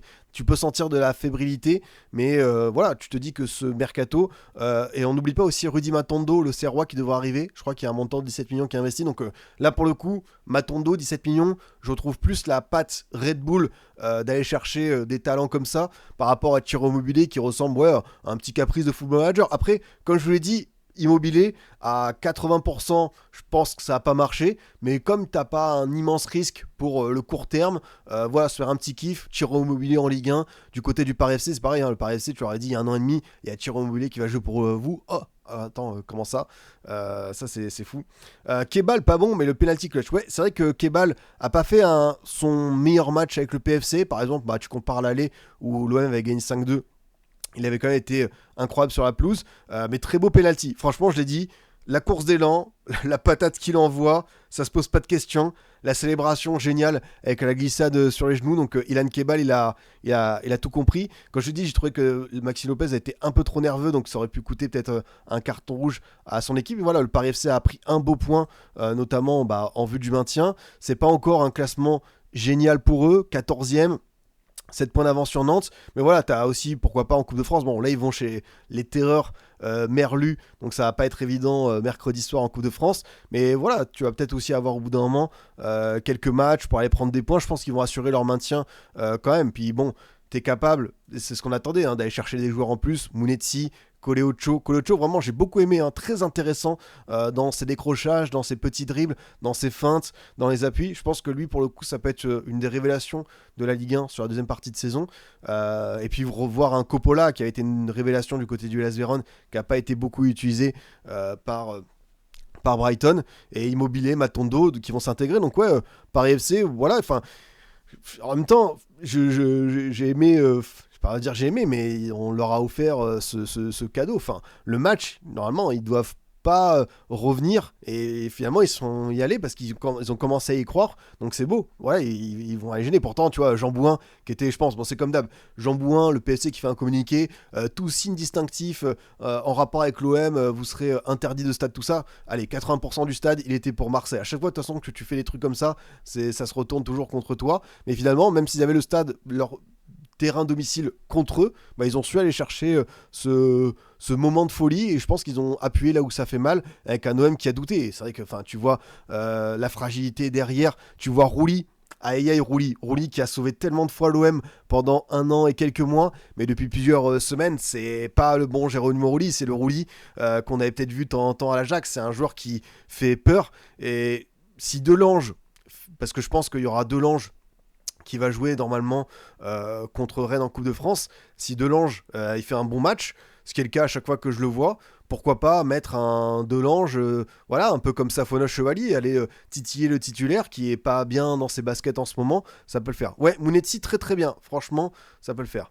Honnêtement, les 3 relégables, avec tout le respect, me semblent tellement nuls, excepté au cercle cas particulier, que franchement, je vois personne d'autre que les 3 descentes. C'est vrai que pour ce classement-là, je vois un Nantes quand même bien malade, je vois un Metz condamné par lui-même, ça va être trop dur, même si là je crois qu'ils vont faire Bounassar et un attaquant géorgien, Gvitala, qui va arriver sur le front comme numéro 9. Nantes, c'est Nantes, et Auxerre, il leur manque toujours cette efficacité, voilà, 14 buts marqués en 20 journées, donc s'ils vont faire un 9 d'ici demain, mais je pense qu'Auxerre peut quand même passer devant Nantes, et peut-être qu'ils pourront être barragistes, tu vois, mais Auxerre, je vois bien plus de qualité que chez les deux autres, mais voilà, il reste quand même 17ème avec seulement 13 points, et cette série qui commence à s'allonger. Après, aller prendre un nul à Toulouse, c'est quand même un bon point vu la dynamique récente du TEF. Je pense qu'on a à peu près tout dit sur cette Olympique de merveille. Si une équipe doit sortir du top 4, je pense que ce sera l'OM, même si on commande des distancés. Je sais pas, parce que maintenant, en fait, comme ils vont avoir plus que 2 compètes, à voir s'il y aura toujours la Coupe de France mardi, je pense que l'effectif qu'on a vu, il faut juste retrouver un équilibre mental pour se remettre dedans, quoi. Pas deuxième jaune pour Lopez pour toi. Je l'ai dit, il a vraiment pris un immense risque, hein. Déjà en se chauffant avec l'arbitre pour pas grand chose, parce que je crois qu'il réclamait une main, mais il l'a fait de manière un peu trop énergique. Et le geste, s'il y avait eu deuxième jaune, pas scandale pour moi. Et est-ce que Deserbi saute en cas de défaite face à Rennes? Ça peut être très tendu pour moi. Franchement, t'imagines la séquence Bruges, PFC, défaite contre Rennes, élimination. Après, voilà, t'as un Rennes qui vient d'en prendre 4 à Monaco. Donc l'OM est encore une fois favori. Faut pas peut-être se projeter sur tous les scénarios vont être catastrophiques. Mais comme c'est l'OM, t'es obligé d'y penser. T'es obligé de te dire, est-ce que ça peut mal tourner, quoi. C'est vrai que t'as aussi le PSG derrière. Donc attention, après, voilà, on a commencé à avoir certains noms de coachs apparaître comme rumeurs sur les réseaux et tout. Mais franchement, si ça gagne pas contre Rennes, attention au climat général. J'ai peur. J'ai peur pour Marseille. En attendant, on a une équipe pour qui ça roule très très bien en 2026. L'équipe de ce début d'année, quasiment, on peut le dire avec l'OL. L'immense Lorient, FC Lorient qui continue de m'épater, de m'étonner. Ça, c'est pas brillant sur 90 minutes, mais encore une fois, c'est cohérent, ça a du sens, tout le monde avance dans le bon sens. J'aime beaucoup ce qui se dégage de cette équipe, avec encore une fois le collectif et cette manière de bien résister. Après, malheureusement, ce match il illustre à quel point t'as la confiance d'un côté, une part de réussite, et de l'autre, t'as un effectif au fond du trou et cette malchance. Parce que Lorient marque ce deuxième but, formidable coup franc de Kouassi, gauche, pied gauche, premier poteau. Angle fermé, pas évident. Ça m'a rappelé un peu le coup franc. Je sais pas qui c'est qui en avait tiré un comme ça. Je sais plus si c'était Juninho ou quoi, mais du coup c'était de l'autre côté. Mais vraiment, il est extrêmement bien exécuté. Et déjà, Carsen Kouassi, c'est une des révélations de Ligue 1. Si en plus lui, il sait faire ça, waouh, franchement, chapeau à lui, c'est très très fort. Bournemouth va récupérer Kouassi tranquillement cet été. Pour le coup, c'est vrai que la multipropriété Bournemouth-Lorient, quand tu vois Elie Junior Kroupis qu'il a encore fait ce week-end, super but, très bel enchaînement, et l'émergence de Kouassi, oui, quand t'as ton club petit frère qui fait ça, tu vas te servir, et j'ai beaucoup de mal à imaginer un Arsène Kouassi échapper à Bournemouth. Après, indépendamment du fait que c'est multipropriété, que c'est toujours un peu dérangeant, Kouassi pour moi, je pense qu'il a le niveau, et surtout je pense que c'est une belle équipe Bournemouth en première ligue pour se développer, donc on va voir si Lorient pourra le garder, mais je me dis que attention, parce que Kouassi, est-ce qu'il y aura peut-être pas autre que Bournemouth? Est-ce qu'il n'y a pas un club qui se dit waouh, ce qu'il réussit à faire pour une première saison en Ligue 1, ce petit gamin qui a été repéré à Ajaccio, qui sort de la CAN avec le Burkina, est-ce qu'on peut pas faire un plus beau craquage? Mais en tout cas, encore une fois, vrai bon match de la part des Lorientais. Je pense à Noah Kadiou qui continue un petit peu son bonhomme de chemin, qui a pris la place d'Arthur Avom, qui se repose après sa canne. Je pense à Théo Lebris, formidable centre, très très bien coupé par Bamba Dieng. Tu vois, Bamba Dieng dans une équipe comme ça, Bamba Dieng, il mettait plus un pied devant l'autre. Il était quasiment 5e, 6e dans la hiérarchie. Et là, pour le coup, c'est plus qu'un retour en fanfare. Ça fait tellement plaisir de le revoir à ce niveau. Lui qui, en plus, a bénéficié de ces 2 matchs en Coupe de France contre les clubs amateurs pour enchaîner les buts. Il en a marqué 5. Et du coup, la confiance amène un peu plus de sérénité, de capacité. Même si c'est contre des amateurs, ça reste la Coupe de France. Et c'est pas un hasard s'il remarque. En plus, il y a des vrais gestes de buteur. J'ai bien aimé ce qu'il a pu faire sur ce centre coupé de Lebris. Encore une fois, beaucoup de bons joueurs de complément. Mais c'est ce qui est bien, c'est que tous ils sont intelligents, ils se dévouent pour le collectif. Tu vois, Abergel qui fait encore un super match. J'aime bien ce qui émane de cette équipe de Lorient depuis plusieurs semaines, et ça continue d'en prendre un très beau chemin. Talbi derrière, toujours aussi impérial. Même Vogo, il en sort de 3. En face, côté nantais, on a découvert Mousrati, le joueur libyen qui arrive, je crois, du Maroc. Après, on a quand même Ablin qui met un super but. Franchement, l'enchaînement à la surface est très propre, et on sait qu'Ablin est capable de ça. Je préfère cet Ablin-là que celui qu'on a vu la semaine dernière contre Nice, qui était un petit peu timoré dans le dur. Moi j'ai bien aimé ce qu'il a fait encore une fois sur le petit crochet dans la surface, qui en plus c'était assez contenu par pas mal de orientés, et on sent que c'est un joueur qui a vraiment du beau geste, mais c'est insuffisant pour aller chercher mieux que ça. Et pourtant, comme je vous le dis, c'est le but qui est refusé. En plus, c'est un vrai beau mouvement entre comment elle s'appelle, El Arabi et Amiens, avec un 1-2 et Amiens qui fait vraiment un très beau geste dans la surface pour tromper Mvogo. Pas mal la vanne Trippi. Évidemment, Mvogo est-il blessé? On peut deviner qu'avec ce petit symbole, tu sais que des fois j'y pense, mais non, c'est bien le drapeau de la Suisse. Donc Mvogo est épargné. On a Mohamed Kaba qui est entré en jeu, un joueur qu'on va découvrir, qui a fait quelques piges du côté de Valenciennes, de Lecce. Mais pour l'instant, même si tu fais ce mercato d'anciens de Ligue 1 avec Ganago, avec Sissoko, Kamela, tu vas chercher un Mousrati pour un autre profil dans ta défense. Je trouve quand même des limites à cette équipe, parce que c'est dur, quoi. T'as eu ce cadeau offert par l'OM et cette victoire au Vélodrome, mais t'as pas su enchaîner derrière, réussir à avoir cette série pour te sortir de cette zone rouge. Et je vois une équipe trop malade pour s'en sortir. Alors, est-ce que quand t'arrives à rester, c'est vrai que t'as l'OL qui arrive, autant vous dire que waouh. Après, l'OL aura ce match de Coupe de France contre Laval, mais Pour moi, il n'y a pas photo vu les dynamiques des deux équipes. En plus, je crois que c'est à Nantes, non? Je pense que le prochain rendez-vous, c'est à Nantes-Lyon, samedi soir. Ouf, celui-ci, il risque d'être assez sympa à voir en money time. Enfin, en prime time, pardon. Mais ouais, franchement, je suis assez inquiet. J'avoue qu'il n'y a pas grand-chose pour l'instant comme électrochoc. Donc, j'ai envie de voir. L'équipe est transformée, je sais pas comment, mais quand tu compares Mvogo aujourd'hui et Mvogo novembre, c'est une folie. Ah non, Mvogo, ouais, il y a beaucoup de joueurs qui, pour moi, je pense à Meite derrière aussi. Meite qui était dans le dur, sincèrement. Makengo qui était, pareil, pas forcément un titulaire important. Bamba Dieng, tu vois, qui était loin de la hiérarchie. C'est pour ça, des fois, il y a des... Il y a un alignement des planètes et des joueurs qui, hop, ont ce déclic. Et ça en fait partie pour cette belle équipe lorientaise. Et est-ce qu'ils peuvent aller chercher l'Europe, Lorient en fin de saison? Après, l'Europe, ça peut être le cas par le championnat parce que Lorient n'est vraiment pas loin des places intéressantes. Ils sont à 28 points. Du coup, ils sont à 2 points de Strasbourg, 3 de Rennes et 4 de Lille. Mais Lorient est aussi en Coupe de France parce que tu as un match à venir contre le Paris FC à la maison. Derrière, imaginons, tu vois, que tu affrontes. Parce qu'en Coupe de France, du coup, il te reste quoi exactement? Je vous fais juste le programme de la Coupe de France. Tu as Reims-Le Mans, 2 équipes de Ligue 2. Le Mans qui est invincible depuis 2020, pourquoi pas. Marseille-Rennes, Nice-Montpellier, Lyon-Laval.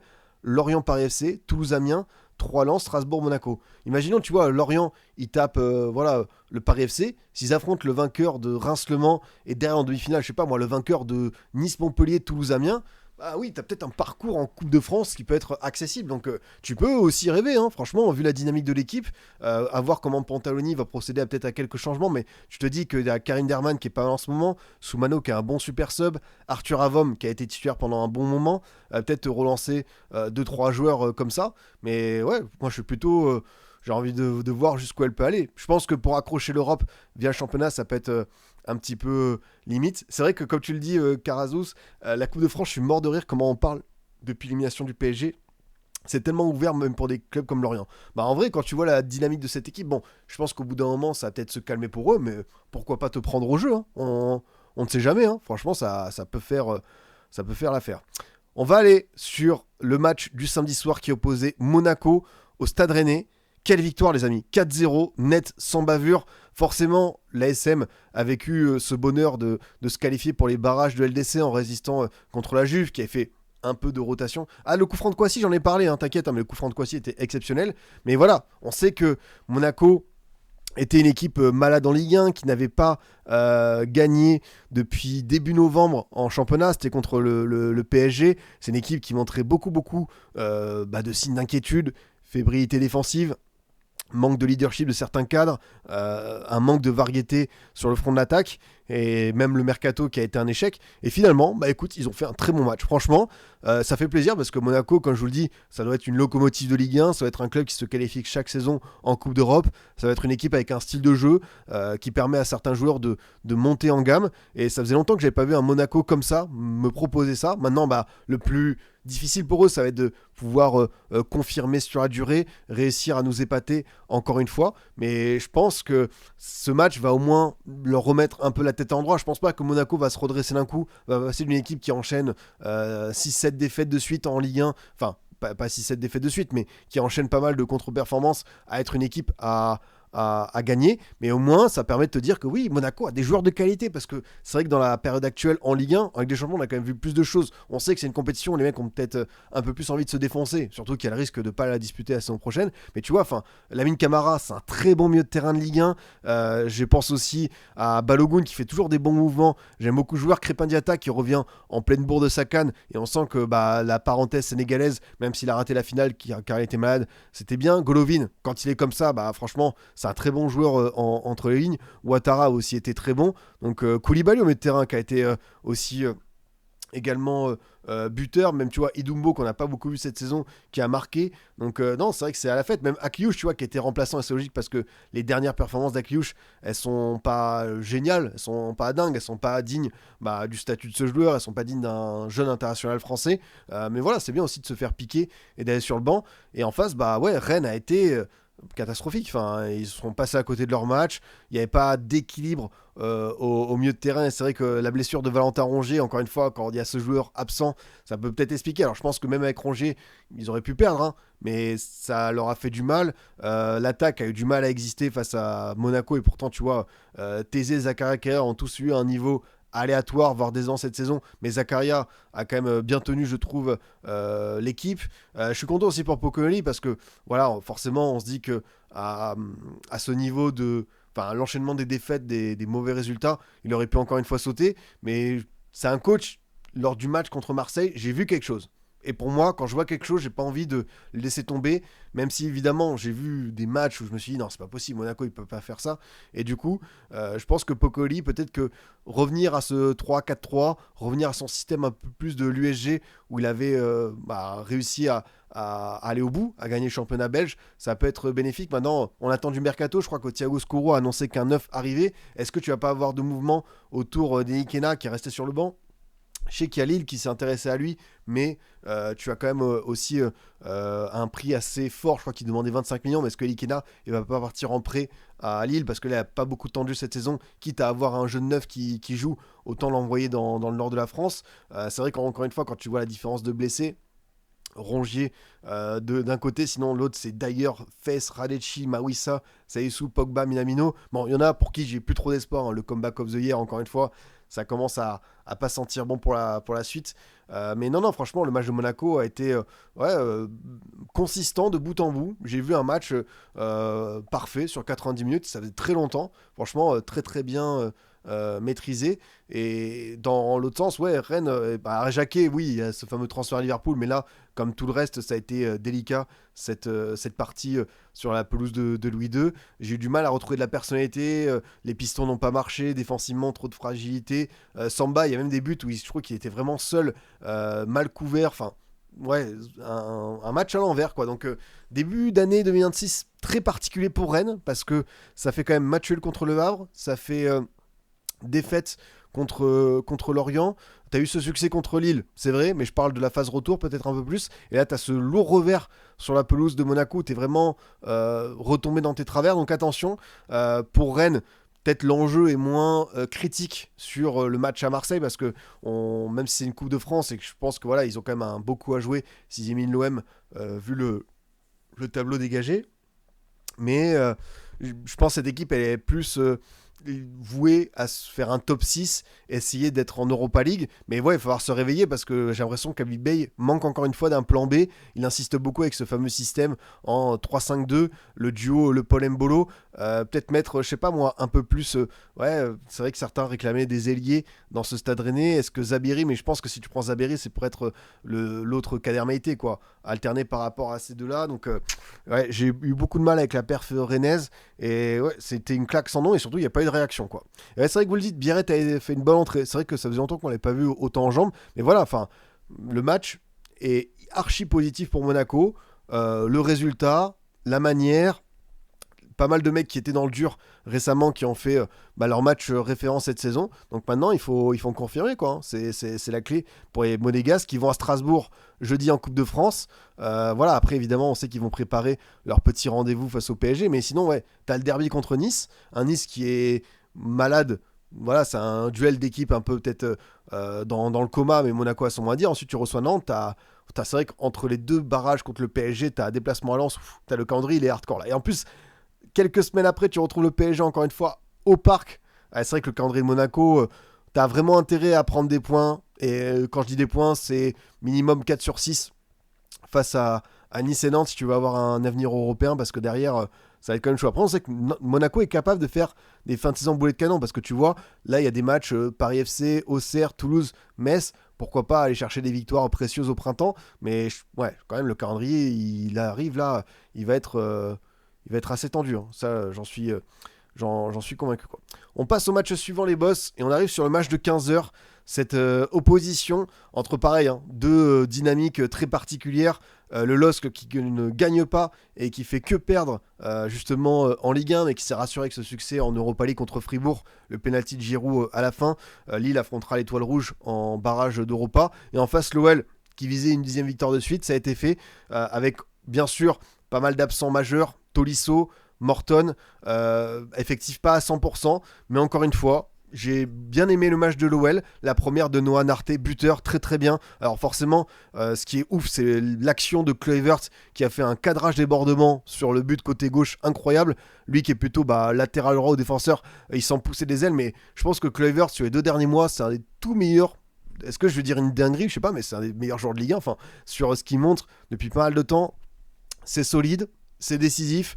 Franchement, il a un apport fou, même sur les coups de pied arrêtés. Je repense au but de Metz. Donc, Ruben Kluivert, chapeau, parce que le match qu'il a envoyé était assez incroyable. C'est vrai que Tagliafico n'était pas là également, c'est ce qui explique forcément que Kluivert, avec le nouveau rôle d'Apner, était là.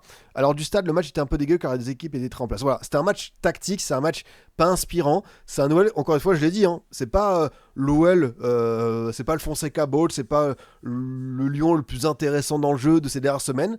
Mais il faut savoir gagner des matchs comme ça. Il faut savoir aller chercher ce petit but en plus, surtout face à un LOSC qui a manqué de variation. Voilà, quand t'as pas de pure avançante comme Giroud ou le fameux remplaçant d'Igaman qui se fait tarder, voilà, c'est très stérile. Hein. Correa qui a très bien démarré sa saison en Ligue 1, que je trouve de plus en plus terne. Mouko, même si c'est vrai que finalement Mouko était plus, j'ai l'impression, dans le milieu. Et c'est vrai que la bataille du milieu a été d'abord remportée par le LOSC avec Boadi qui a surnagé. Ouais, je suis d'accord avec vous, Boadi, très très fort. D'ailleurs, mauvaise nouvelle qui a été annoncée par Genesio. Ethan Mbappé s'est fait une grosse blessure à la cuisse et normalement il devrait être absent tout le reste de la saison. C'est vrai que le LOSC est quand même pas verni sur ses absents parce que Sarawi qui revient fin du mois, Igaman croisé, Bentaleb il a eu l'épaule, André Gomez bon il était quoi carrément un peu au placard, Meunier également blessé, Ousmane Touré qui s'est fait le ligament, donc ouais effectif de plus en plus réduit, même Alexandro tu vois qui est resté sur le banc et c'est vrai vu ses dernières performances c'est quand même assez logique. Ouais Henrik match compliqué, Henrik qui a perdu une dizaine de ballons, qui a été moins en jambes, moins spectaculaire, mais ce qui est bien encore une fois c'est que l'OL est capable de gagner des matchs sans son nouveau phénomène et Henrik reste un jeune. Du coup, il faut le prendre tel quel. C'est comme ce qu'on disait tout à l'heure sur Zaïre Emery. Il va avoir aussi ces petites périodes de haut. Et quand on voit ces hauts, ils sont hyper emballants, mais il faut aussi accepter ces bas. Et pour le coup, il y en a d'autres qui peuvent assumer. Moi, ce qui me satisfait énormément, c'est l'esprit collectif, la solidarité, le dévouement, presque la dévotion aux autres qui se dégage de cette OL avec des joueurs. Salut Claudie Faucon, j'espère que tu vas bien le boss. Des joueurs qui adorent voilà, ce truc de jouer les uns pour les autres. Le pouvoir de l'amitié, ouais, le FC copain, je sais pas comment vous l'appelez, mais Clinton Mata par exemple, Tanner Tessman, Ruben Kluivert, même Niakate qui a été monstrueux derrière, Afonso Moreira, les boss. Afonso Moreira, je sais pas combien pareil de courses, de contre-pressing, il a couru dans tous les sens, mais c'est ça qui est la générosité incarnée, et c'est pas des courses juste pour dire oh là là, regardez coach, je fais des efforts, c'est aussi que ça a du sens et que ça pouvait gêner un peu la première relance lilloise. Et ouais, c'est vrai que cette équipe lyonnaise, ça prend de plus en plus forme. Tu es capable, en plus, quand tu regardes tous les différents scénarios, à Lille, tu gagnes en Coupe de France en maîtrisant bien la chose. Le match aller en championnat, t'es pas rayonnant, mais tu gagnes en étant dans le dur. Là, t'es malin tactiquement. Ouais, en fait, là où j'apprécie le plus le travail de Fonseca, c'est qu'il s'adapte à son groupe. Il connaît très très bien ses forces et ses faiblesses. Je pense que Fonseca est au courant que sur la première partie de saison, il a manqué peut-être un petit peu de poids offensivement, d'où l'arrivée d'Hendrick. Là, sur ce match, je pense que le milieu de terrain, il a vite vu que Boadi et surtout André, qui a fait un vraiment match, ont peut-être pris l'ascendant. Mais du coup, tu avais beaucoup de joueurs qui revenaient aider Tessman, Narté, Abner. Et c'est vrai que ça fait plaisir. Narté, tu vois, la première, elle est intéressante. C'est un jeune joueur qui débarque du Danemark. On peut ressentir le besoin de s'étoffer un peu physiquement, mais surtout c'est sur l'aspect intensité, rythme de la Ligue 1 où je pense qu'il doit s'y faire, mais on sait que Narté a été recruté en complément de Tessman et de Morton, voire de Tolisso, pour être un joueur qui va faire beaucoup de courses offensives, d'aller chercher un petit peu les 30 derniers mètres et d'être un joueur supplémentaire à la surface. Et voilà, le but qu'il met pour sa première, c'est pas un hasard, hein, franchement, c'est tout ce qu'on veut voir de sa part. Abner est devenu papa cette nuit, a tenu à jouer le match aussi, preuve de l'envie de jouer aussi avec les copains. Tu vois, c'est beau ça, c'est beau, ouais, c'est vraiment le FC Amitié. Et c'est tout bête, hein, mais moi je regarde rarement les contenus de club, mais quand je vois les TikTok de l'OL, où tu sais, il y a le CM qui demande un petit peu aux joueurs c'est quoi leur film préféré, leur célébration préférée, tu sens que c'est un groupe de bons gars, quoi. Tu sens que tout le monde se tirent les uns les autres, il y a de l'émulation. Et ouais, Niakate, franchement, encore une fois, sa saison, elle est bluffante. Moi, j'aime beaucoup. Après, il a pas eu forcément de match dans le match avec un 9. T'as l'entrée de Giroud qui a peut-être un peu rabattu les cartes. Mais vraiment, cette OL là, je sens vraiment le bon travail défensif et la volonté parce que l'OL a pris combien de buts cette saison en Ligue 1. Je pense que c'est ça aussi qui fait la différence par rapport à l'an dernier. L'OL a encaissé 20 buts, tu vois. C'est quand même un but par match. Ça peut être encore mieux, mais t'es la troisième défense de Ligue 1. Devant, il y a Paris et Lens. Et l'an dernier, t'avais pris combien de buts? L'OL en avait pris 46. Tu vois, 46, ça s'est peut-être joué là pour le top 4 par rapport à Nice. Même si Nice en avait pris 41 quand même, mais tu vois, t'avais pris 10 buts de plus que LOSC. C'est là où ça a peut-être fait la différence. Même, t'avais pris plus de buts que Lens qui était 8ème. Donc je sens vraiment ce bon travail défensif qui a été la base de la nouvelle saison lyonnaise, mais ça n'empêche pas un petit peu de laisser du temps aux joueurs. Et ce que je vous disais, c'est ce qui est intéressant, c'est qu'on laisse la possibilité à des jeunes de s'exprimer. Voilà, Moreira, 2 millions d'euros. Après bon, tu vas me dire qu'il n'y avait pas trop le choix aussi, mais Kluivert, il a fait des matchs horribles, celui de Nice notamment, il y a des matchs qui ont été très inquiétants, et puis on a vu ce match contre le PSG où il était latéral droit et vraiment pas mal, donc pourquoi pas avoir un peu plus de temps laissé à ces gamins, puis ouais, on peut penser aux petits jeunes, c'est vrai qu'on a vu Abdani, Mera faire de très belles choses en Europa, Rémi Imbert qui est rentré, qui reste un jeune à développer. Donc non, franchement, le match de l'OL, c'est pas, comme je dis, c'est pas le plus brillant, mais il faut savoir gagner des matchs comme ça, et ça correspond à cette très belle période. Une douce... ouais, t'es sur un nuage, là. C'est clair et net. Côté Lillois, c'est vrai que encore une fois, j'ai beaucoup aimé André Boadi, et je pense que le retour de Benjamin André va leur faire du bien pour cette deuxième partie de saison, et se remettre la tête à l'endroit. J'espère vraiment qu'ils vont faire un numéro 9, parce que Giroud ou Fernandez pardon alternative, j'ai un peu peur. Mais voilà, moi où j'insiste côté Lillois, c'est qu'il va falloir tourner la page, tu vas avoir ce match contre l'Étoile Rouge, mais là tu vas enchaîner Metz, Brest, Angers, Nantes et Lorient à la maison en Ligue 1. 5 matchs, 5 adversaires derrière toi au classement. Faut que ça fasse 12 sur 15, et si tu fais 12 sur 15, je pense que même si devant ça va continuer à prendre des points, si tu fais 12 sur 15, tu peux peut-être te rapprocher de Lyon, de Marseille. Donc on se donne rendez-vous dans 5 journées. Si après ces 5 journées, on en reste au même nombre de points, au même écart, je vous avoue que je serais peut-être un peu plus défaitiste quand à l'issue de la saison lilloise et peut-être accroché au top 4 en attendant de voir ce qu'ils vont faire en Europa. Mais oui, évidemment, j'espère qu'ils vont faire un numéro 9 supplémentaire et que voilà, les différentes pistes n'ont pas abouti avec forcément voilà, John Duran, on a vu Neil Mopé, peut-être c'était la fausse bonne idée. On a Matistel, mais je pense pas que ça va se faire. Peut-être qu'on aura une surprise d'ici moins de 24 heures, hein, parce que ça y est, on rentre dans le money time du mercato.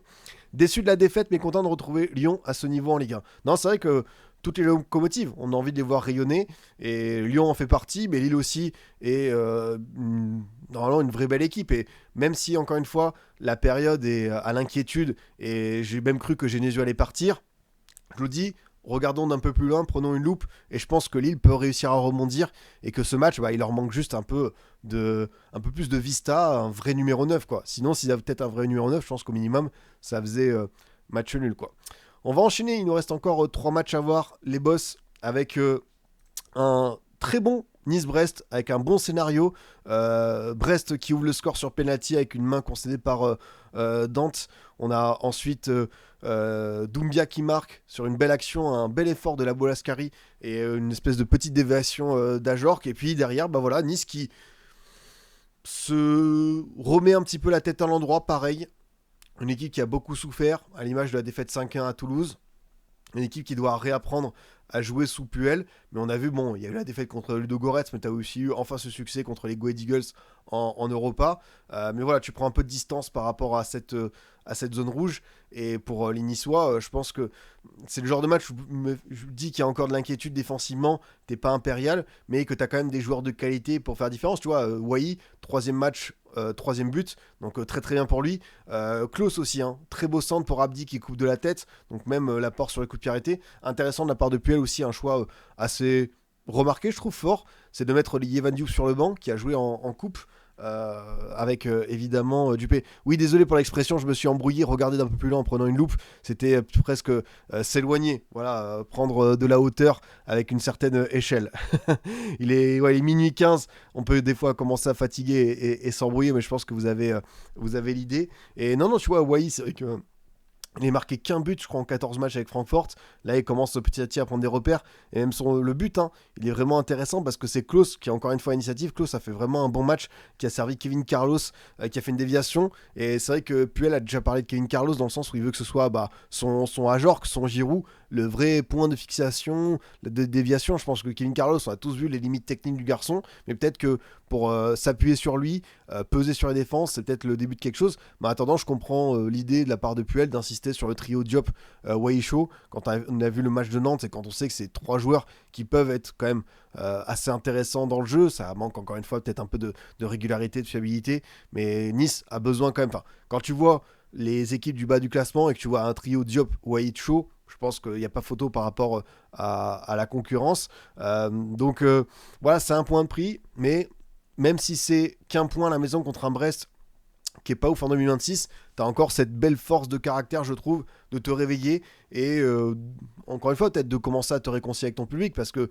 voilà, on peut parler de cette saison niçoise on a été dans le pire du pire au tournant novembre-décembre avec l'enchaînement des défaites en Ligue 1, la bagarre, enfin voilà, l'altercation entre les joueurs, Boga, Mofi, le départ de Francaise, le choix de faire revenir tous les anciens, Puel, River, d'amener un peu de la sérénité, c'est normal. Et pour le coup, ouais, c'est qu'un point, mais dans la manière dont il a obtenu, je trouve qu'on voit quand même un bel état d'esprit du côté des Niçois et même certains joueurs sur lesquels on avait des doutes d'un point de vue de l'implication. Je pense à Jonathan Klaus qui apparemment se limitait dans son nombre de matchs pour obtenir ne pas prolonger, partir libre. Là, je trouve qu'il est quand même bien dans le rythme et j'ai adoré son rôle sur les deux buts. Je sais pas si tu en as parlé, mais les agents de Boga et Mofi, faut parfois applaudir d'indésirable à Nice Porto. Et je l'ai évoqué en début de live, dans le sens que le mercato peut être extrêmement surprenant. Et quand j'ai vu cette news, et voilà, je dis juste bravo aux agents, comme tu le soulignes. Pas envie de tomber sur les joueurs parce que c'est pas de leur faute. Et franchement, réussir à aller dans des clubs européens, Europa League, LDC, tout ça, ouais, c'est fort. Ah oui, c'est vrai que Alex de Castro qui enchaîne Mofi à Nice et Porto, ça va être quand même assez particulier. Il y a même Rosario, c'est vrai qu'il y a quelques anciens niçois qu'on voit du côté de Porto.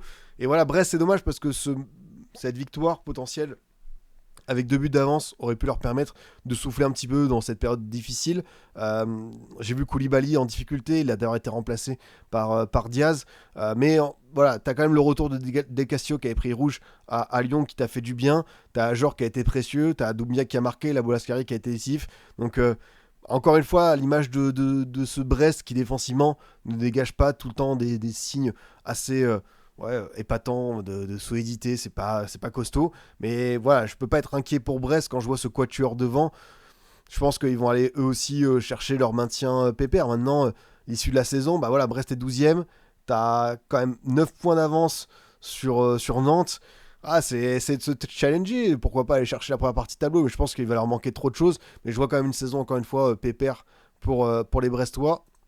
On continue avec un 0-0, le seul de cette journée, entre les Toulousains et les Auxerrois. Et c'est vrai que Toulouse rate le coche, parce que si Toulouse gagnait, Toulouse était à 32, et Toulouse, avec sa différence, passait même devant le LOSC. On aurait pu avoir Toulouse 5e de Ligue 1 ce soir. Je pense que ça renvoie un très beau signe, mais ça montre qu'encore une fois, le chemin n'est pas abouti. Donovan Léon a quand même sorti un arrêt qu'il a sorti à un moment donné qui était assez fantastique. Et voilà, contre une AGIA qui est certes 17ème et une équipe mat cette saison, mais on sait que des fois, il ne faut pas regarder le classement avec la GIA. Il y a des joueurs, c'est une équipe qui n'a pas grand chose à faire dans un monde idéal dans ce bas de classement parce qu'on voit des choses, on voit du collectif, on voit des actions. Le seul défaut de cette équipe, c'est que il n'y a pas de gros finisseurs comme pouvait l'être Ahmed Junior Traoré sur une période ou Gaëtan Perrin sur l'autre. D'ailleurs, je crois que Gaëtan Perrin va revenir. Normalement, le prêt de Krasnodar va être acté, donc ça va leur faire du bien, même tu vois, pour leadership, retrouver un cadre comme ça pour emmener tout le monde avec lui. Mais c'est vrai que Sinayoko, Namasso, Fèvre, c'est quand même pas mal, hein. J'ai vu encore une fois des bons mouvements, un début de connexion. Mais Namasso, on sait que son petit point faible, c'est la finition. C'est un joueur qui peut faire tellement mieux. Donc ça reste un peu frustrant dans ce sens. Voilà, je vous le dis, l'AGIA reste 17ème, mais je continue à y croire pour cette équipe. J'ai juste envie d'être à demain 20h pour voir à quel point c'est fait. Le mercato, s'ils vont peut-être faire un numéro 9, parce que je pense qu'il manque de renforts dans ce sens. C'est vrai qu'à Toulouse, tu as quasiment un 11 titu cosmopolite. C'est vrai que tu as 2 Français, Rest et Sidibé. Après, tu as un Argentin, un Américain, un Anglais, un Danois, un Norvégien, un Sénégalais, un Vénézuélien, un Brésilien et un Ivoirien. C'est vrai que c'est très cosmopolite, hein. Et t'as Messali qui est algérien, t'as Mario Sauer qui est slovaque. Donc c'est vrai que ça, niveau nationalité, le vestiaire du TEF est très international. Pour le coup, ouais, t'as cette action qui est refusée pour hors-jeu, qui aurait peut-être pu changer la donne pour le TEF. Voilà, c'est dommage parce qu'encore une fois, il y avait des actions, il y avait de la volonté, mais l'AGA a bien défendu, faut le dire. Clément Akpa, c'est vrai, il était bien mieux. Le match contre Paris, il lui a fait du bien aussi dans la tête. Et je pense qu'il revient à un niveau, on a pu le voir l'an passé. Et ça, pour la GIA, récupérer ce type de joueur, c'est quand même essentiel. Il y a aussi Brian Oko qui a fait sa première entrée, qui est un jeune joueur suisse qui arrive de Lausanne, qui a fait une belle campagne de Conference League qui peut leur faire du bien. Après, voilà, c'est comme d'hab, hein, comme tu le dis, 22 XG créés pour 14 buts. La GIA, ça fait de la peine. C'est une équipe, encore une fois, il y a des matchs, ils auraient pas dû les perdre cette saison. C'est une équipe qui, comme je vous dis, elle doit pas être dans cette zone rouge, mais quand t'as pas cette réussite, attention, ça peut finir par te pénaliser, mais tant qu'ils ont pas lâché le coach, tant qu'ils continuent à y croire, tant que ça pète pas, entre guillemets, que ce soit entre eux ou avec les supporters, je pense qu'ils vont quand même aller chercher ce maintien. Alors est-ce que c'est en tant que barragiste, est-ce que c'est au-delà de la 16e place? Mais voilà, faut pas non plus... va falloir se réveiller et enclencher quelque chose au bout d'un moment pour la GIA, qui reste quand même une équipe. Moi, depuis leur retour en Ligue 1, j'ai toujours vu des choses. C'est vrai que cette saison, ça tourne pas comme la précédente. Là, tu vois, t'as Paris FC et Metz. Et tu peux même rajouter Rennes. Voilà, t'as 2 réceptions, un déplacement à Metz. Là, si tu dois faire 2 victoires. Si tu fais 2 victoires, je pense que petit à petit, tu peux mettre une petite pression au Paris FC. Tu peux de nouveau distancer Metz et pourquoi pas aller chipper la place de barragiste à Nantes. Je pense que c'est ce que doit réaliser le PFC. Donovan Léon qui n'a pas de nationalité apparemment. C'est vrai que c'est assez particulier pour le bon Donovan Léon. Ouais, après, je sais que des fois il y a des dom-toms qui ont des comment ça s'appelle, des équipes nationales, donc peut-être que là pour le coup il n'a pas affiché son drapeau. Ouais, ça, Guyane française, où il a 37 matchs quand même, hein, depuis 2014, incroyable. L'équipe de Guyane de foot. Et oui, vous y attendez pas en débrief Ligue 1, mais évidemment qu'on va aller voir la page Wikipédia de Guyane Foot, équipe non affiliée, inéligible au classement FIFA. Ça, c'est fantastique. Équipe qui n'a pas encore pu faire la Gold Cup. Ancien joueur. À mes yeux, c'est une sélection de légende. Florent Malouda, Leslie Malouda, Jean-Claude Darcheville. À partir du moment où tu as Darcheville dans ta sélection, c'est all-time, c'est 5 étoiles. Roy Contou, Loïc Ball. Ah ouais, franchement, l'équipe, elle envoie de fou. Jean-Claude Darcheville est sélectionneur de cette équipe. Mon Darch, ça fait tellement plaisir d'avoir des nouvelles de lui. Et surtout avec un partir à la guerre avec un Donovan Léon. Ça, c'est trop fort. Ah bah évidemment, franchement, je pouvais que cliquer sur ça. J'étais obligé, quasiment. Cette page, elle m'a attiré comme ça. D'ailleurs, je sais pas si vous en avez... si vous l'avez vu, mais j'ai sorti un format court. J'aime bien, vous savez, faire des petits 11 à thème. Et j'ai fait une équipe type hors top 100 FIFA, avec un jour par pays. Franchement, je me suis trop régalé. J'ai un 11 avec un Luxembourgeois, un Indonésien, un mec de Guinée-Bissau, j'ai un mec de la République Dominicaine, j'ai un Comorien, j'ai un Malgache, j'ai un Arménien, forcément avec Mkhitaryan, j'ai un Zimbabwéen, j'ai un Gambien et tout. Et tous les commentaires, ils me disaient le Gabon, l'Ouzbékistan, le Burkina Faso. Les gars, l'Ouzbékistan, ils sont 52e au classement FIFA, c'est trop loin pour moi. Laissez-moi avec mes équipes éloignées, quoi. Mais pourquoi tu fais ça? Franchement, je crois que c'est un mec qui m'avait dit en commentaire de le faire. Et je l'ai fait. Et je trouve que c'est les vidéos où je prends le plus de plaisir à faire des 11 à thème. Et surtout, tu te rends compte que tu trouves des joueurs qui sont pas oubliés, mais des fois un peu improbables. Genre Beto, l'attaquant d'Everton, il joue pour la Guinée-Bissau. Et je savais pas. Et Mkhitaryan est toujours à l'Inter. Il est moins titulaire, mais il est toujours à l'Inter à 37 ans, quoi. Évidemment, je suis une personne très équilibrée, vous pouvez le remarquer. Et figurez-vous, il y a un mec qui m'a provoqué en commentaire, il m'a dit faut faire le 11 hors top 150. Et alors là, le 11 hors top 150, bon, le problème c'est qu'il y a des joueurs que je connais absolument pas, mais vous n'êtes pas prêts. Hein. Franchement, le 11 hors top 150, c'est un voyage. C'est déjà, regardez, regardez, même, je peux pas prendre un joueur géorgien, Kosovo, même Oman, ils sont 78e, même Haïti, Nouvelle-Zélande, tout ça, même la Syrie, la Palestine, Trinité et Tobago, c'est trop loin. Là, c'était plus mon football, mais la 150e place, voilà. Nouvelle-Calédonie, Guyana, Île Salomon, Hong Kong, Saint-Kitts-et-Nevis, Tahiti, et Marama Veyrua, capitaine de mon équipe, c'est obligé. Bon, il a 46 piges, mais c'est pas un problème. La Moldavie, le Vanuatu, Malte, il y a Teddy Thomas et Cardona, c'est une base. Et le Bangladesh, il y a Choudhury, Abza Choudhury, le joueur de Leicester. Tu vois, petit à petit, hop, je prends un joueur comme ça et tout. Après, bah forcément, Il Maurice, je crois que t'as Lindsay Rose, l'ancien lyonnais. Après, bon, bah, Taipei, Taïwan, ça, Montserrat, les Maldives, la Barbade, le Népal, Dominique, les îles Cook, le Bhoutan. Là, pour le coup, je pense qu'on va un peu plus galérer, quoi. Donc, ça va pas être évident, mais faut pas me provoquer ce genre de défi, parce que maintenant, j'ai qu'une envie, c'est de le faire. Donc, on va voir. Mais c'est vrai qu'aussi, le 11 nom de la filiale à la FIFA, à peut-être, le Groenland, la Guyane, après Martinique, tout ça. Franchement, ce qui est bien, c'est que c'est sûr, tu vas tomber sur des anciens joueurs de Ligue 1. Donc ça peut t'apporter quelque chose.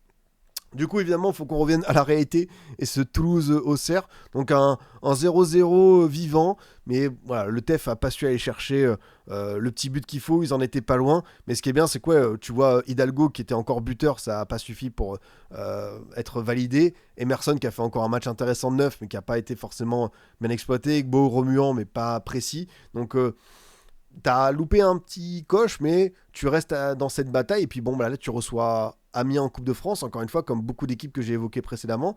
La Coupe pour Toulouse, hein. Tu bats Amiens, qui est une équipe en difficulté en Ligue 2. D'ailleurs, c'est plus que 2 matchs pour aller en finale. Donc, eux aussi, ils peuvent y croire. Toulouse qui va aller à Angers. Tu vois, Toulouse, ils ont un calendrier. Et franchement, les 4 prochains matchs, s'ils sont 5e de Ligue 1 d'ici quelques semaines, ça peut le faire. Hein. Ils vont à Angers, ils vont avoir alors 2 déplacements pas simples parce que c'est des équipes reloues à affronter, mais ils ont le potentiel à aller chercher les trucs. Tu reçois le Paris FC, tu vas à Rennes. T'es capable de faire des coups, hein. Franchement, à voir pour cette équipe toulousaine un petit peu la suite.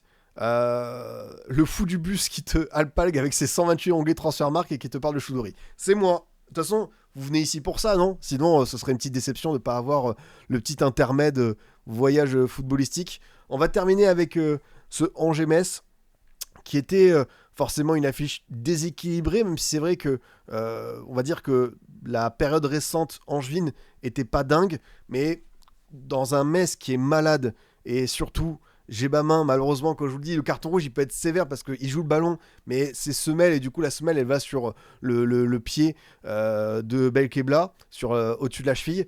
Bah difficile hein, de rester invaincu, de faire cette victoire, d'aller chercher un point à Angers quand tu prends un rouge dès la 8e minute. Donc malheureusement Metz bien trop maladroit à l'image de ce carton rouge.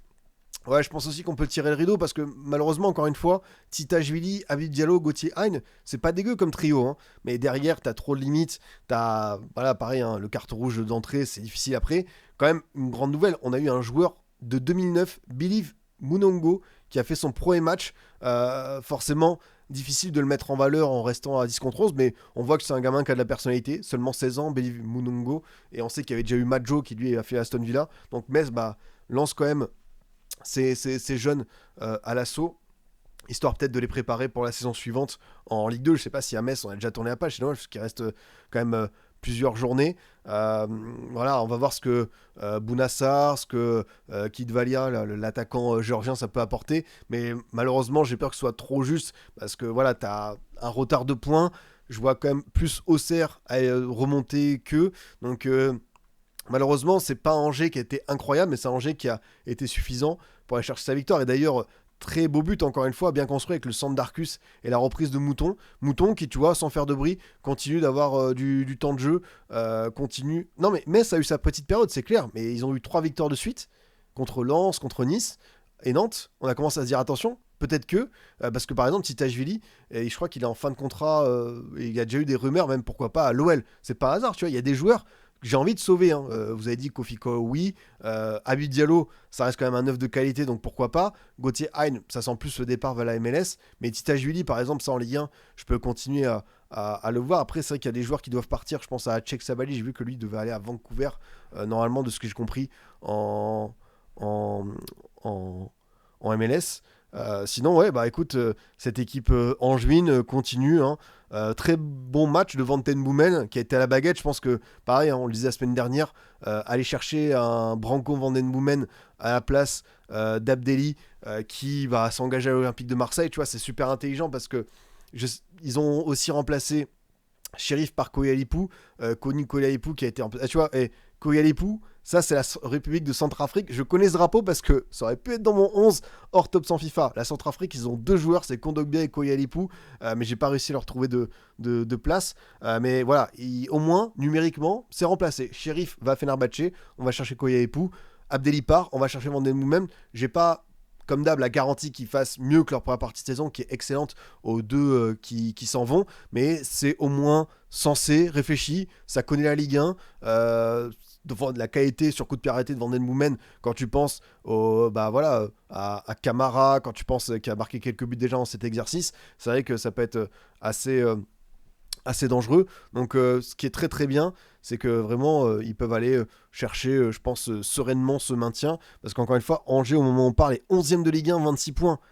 Pareil, hein, tu prends dans le rétro, il y a 4-5 mois, après le départ de Le Paul, le fait qu'ils n'avaient pas pu enregistrer de recrues, tu m'as dit que cette équipe, elle serait à 12 points de la zone rouge. J'y aurais pas cru, donc bravo Angevin. Franchement, c'est vraiment épatant ce qu'ils ont encore une fois réussi à faire. Et on va voir, de toute façon maintenant c'est pas de prise de tête, ils vont continuer leur parcours, il n'y a plus de Coupe de France, mais je pense que c'est vraiment une équipe satisfaisante dans ce sens.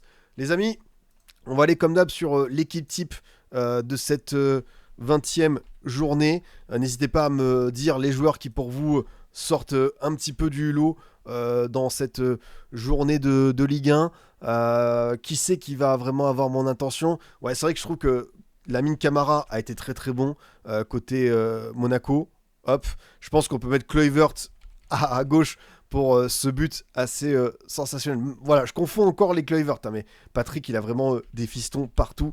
C'est bien Justin qui a fait ce but génial, sensationnel. Malang Sarr, ouais, Malang Sarr, Zakaria.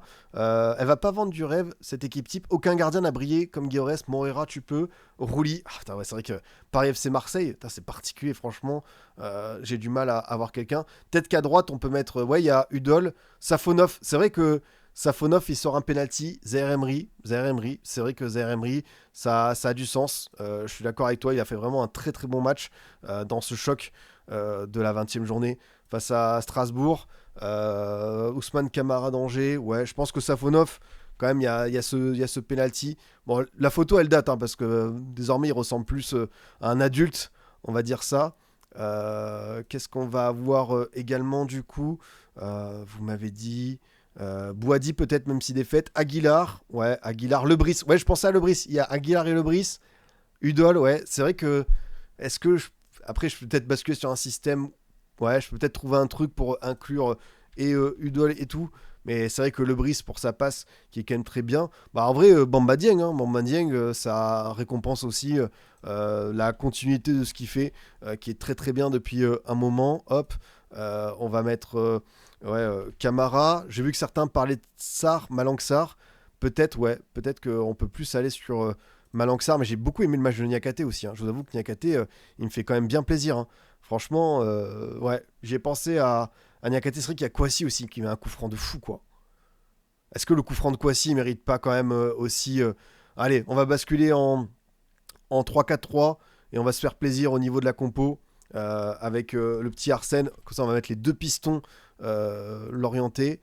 Je vais reculer Kluivert ici, hop, hop, et on va peut-être mettre Sarr ou Niakate. Franchement, j'hésite. Après, c'est vraiment un équivalent kiff-kiff.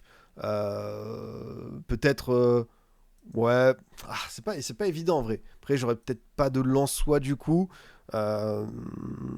Ah, j'avoue que elle est pas évidente cette question. Pour une fois, je suis assez piégé. J'hésite quand même. Mais c'est vrai que peut-être pour l'adversaire, on peut mettre voilà, plutôt notre ami Niakate. Quelqu'un apparaît Zaire Emery, oui, je suis d'accord. On va le mettre ici. Hop. Et après, niveau offensif, waouh. Niveau offensif pour accompagner Bamba Dieng. Après, peut-être que je peux enlever un attaquant et mettre un autre milieu. Hein. Quelqu'un parlait de Moreira. Ouais, Moreira qui a fait un match tellement énergique. Je suis d'accord avec toi. On peut peut-être le mettre là-dessus. Hop. Et on va peut-être rajouter un milieu de terrain. Quelqu'un parlait de Boadi. C'est vrai que finalement, Boadi, il a perdu. Mais ça a été tellement bon que on peut peut-être le mettre là-dessus. Donc Boadi qui a toujours pas sa photo alors que voilà, il mérite quand même un peu plus de respect. Donc voilà, on va basculer sur ce très très beau tac tac tac 3-5-2, hop. Allez, ça commence à faire pas mal de monde. Mais je pense que vous avez l'idée au moins avec cette équipe qui quand même a de l'allure. Hein. Safonov au cage, Kluivert, Camara, Niakate, Lebris, Zaire Emery, Boadi, Lamine, Camara, Kouassi, Dieng, Moreira. Franchement, ça a du sens. Je l'aime bien aussi. Ouais, Mouton, Vanden Moumen. De toute façon, vous savez qu'à chaque fois, dans la compo hors jeu, je change de temps en temps quelques joueurs. Des fois, je revois des stats, tout ça, mais on a quand même l'idée générale. Prochaine journée de Ligue 1, les boss. On se retrouve vendredi soir pour Metz-Lille. On a également la Coupe de France, hein, je rappelle, dans la semaine à venir. Dès mardi soir, ce Marseille-Rennes qui s'annonce électrique. Le samedi, on a Lens-Rennes à 17h, pas mal. Brest-Lorient, un petit derby breton à 19h. Nantes-Lyon, le samedi soir à 21h05. Le derby de la Côte d'Azur, le dimanche pour démarrer la journée à 15h. Nice-Monaco. Le multiplex, 17h15 avec Auxerre Paris FC, Le Havre Strasbourg et Angers-Toulouse. Pas mal, hein, le Angers-Toulouse, vu même le Havre Strasbourg, ça a des belles oppositions. Et puis on va terminer par un bon vieux classique, 20h45, le PSG OM, avec encore une fois Hakimi absent, puisqu'il va être suspendu suite à son carton rouge. Merci beaucoup les amis de m'avoir suivi aujourd'hui. C'était vraiment très sympa de faire ce débrief Ligue 1, toujours aussi riche, toujours aussi voyageur à l'image du petit intermède classement FIFA. On se retrouve demain sur hors-jeu, encore une fois 18h. En plus, on suivra la fin du mercato. Ici, on va se retrouver le mardi, je pense en fin de journée, pour refaire un petit récap mercato, histoire de voir un petit peu tout ce qui s'est passé, les derniers mouvements, faire un bilan, pourquoi pas, de ce marché hivernal, et puis on verra pour d'autres rendez-vous un peu plus loin.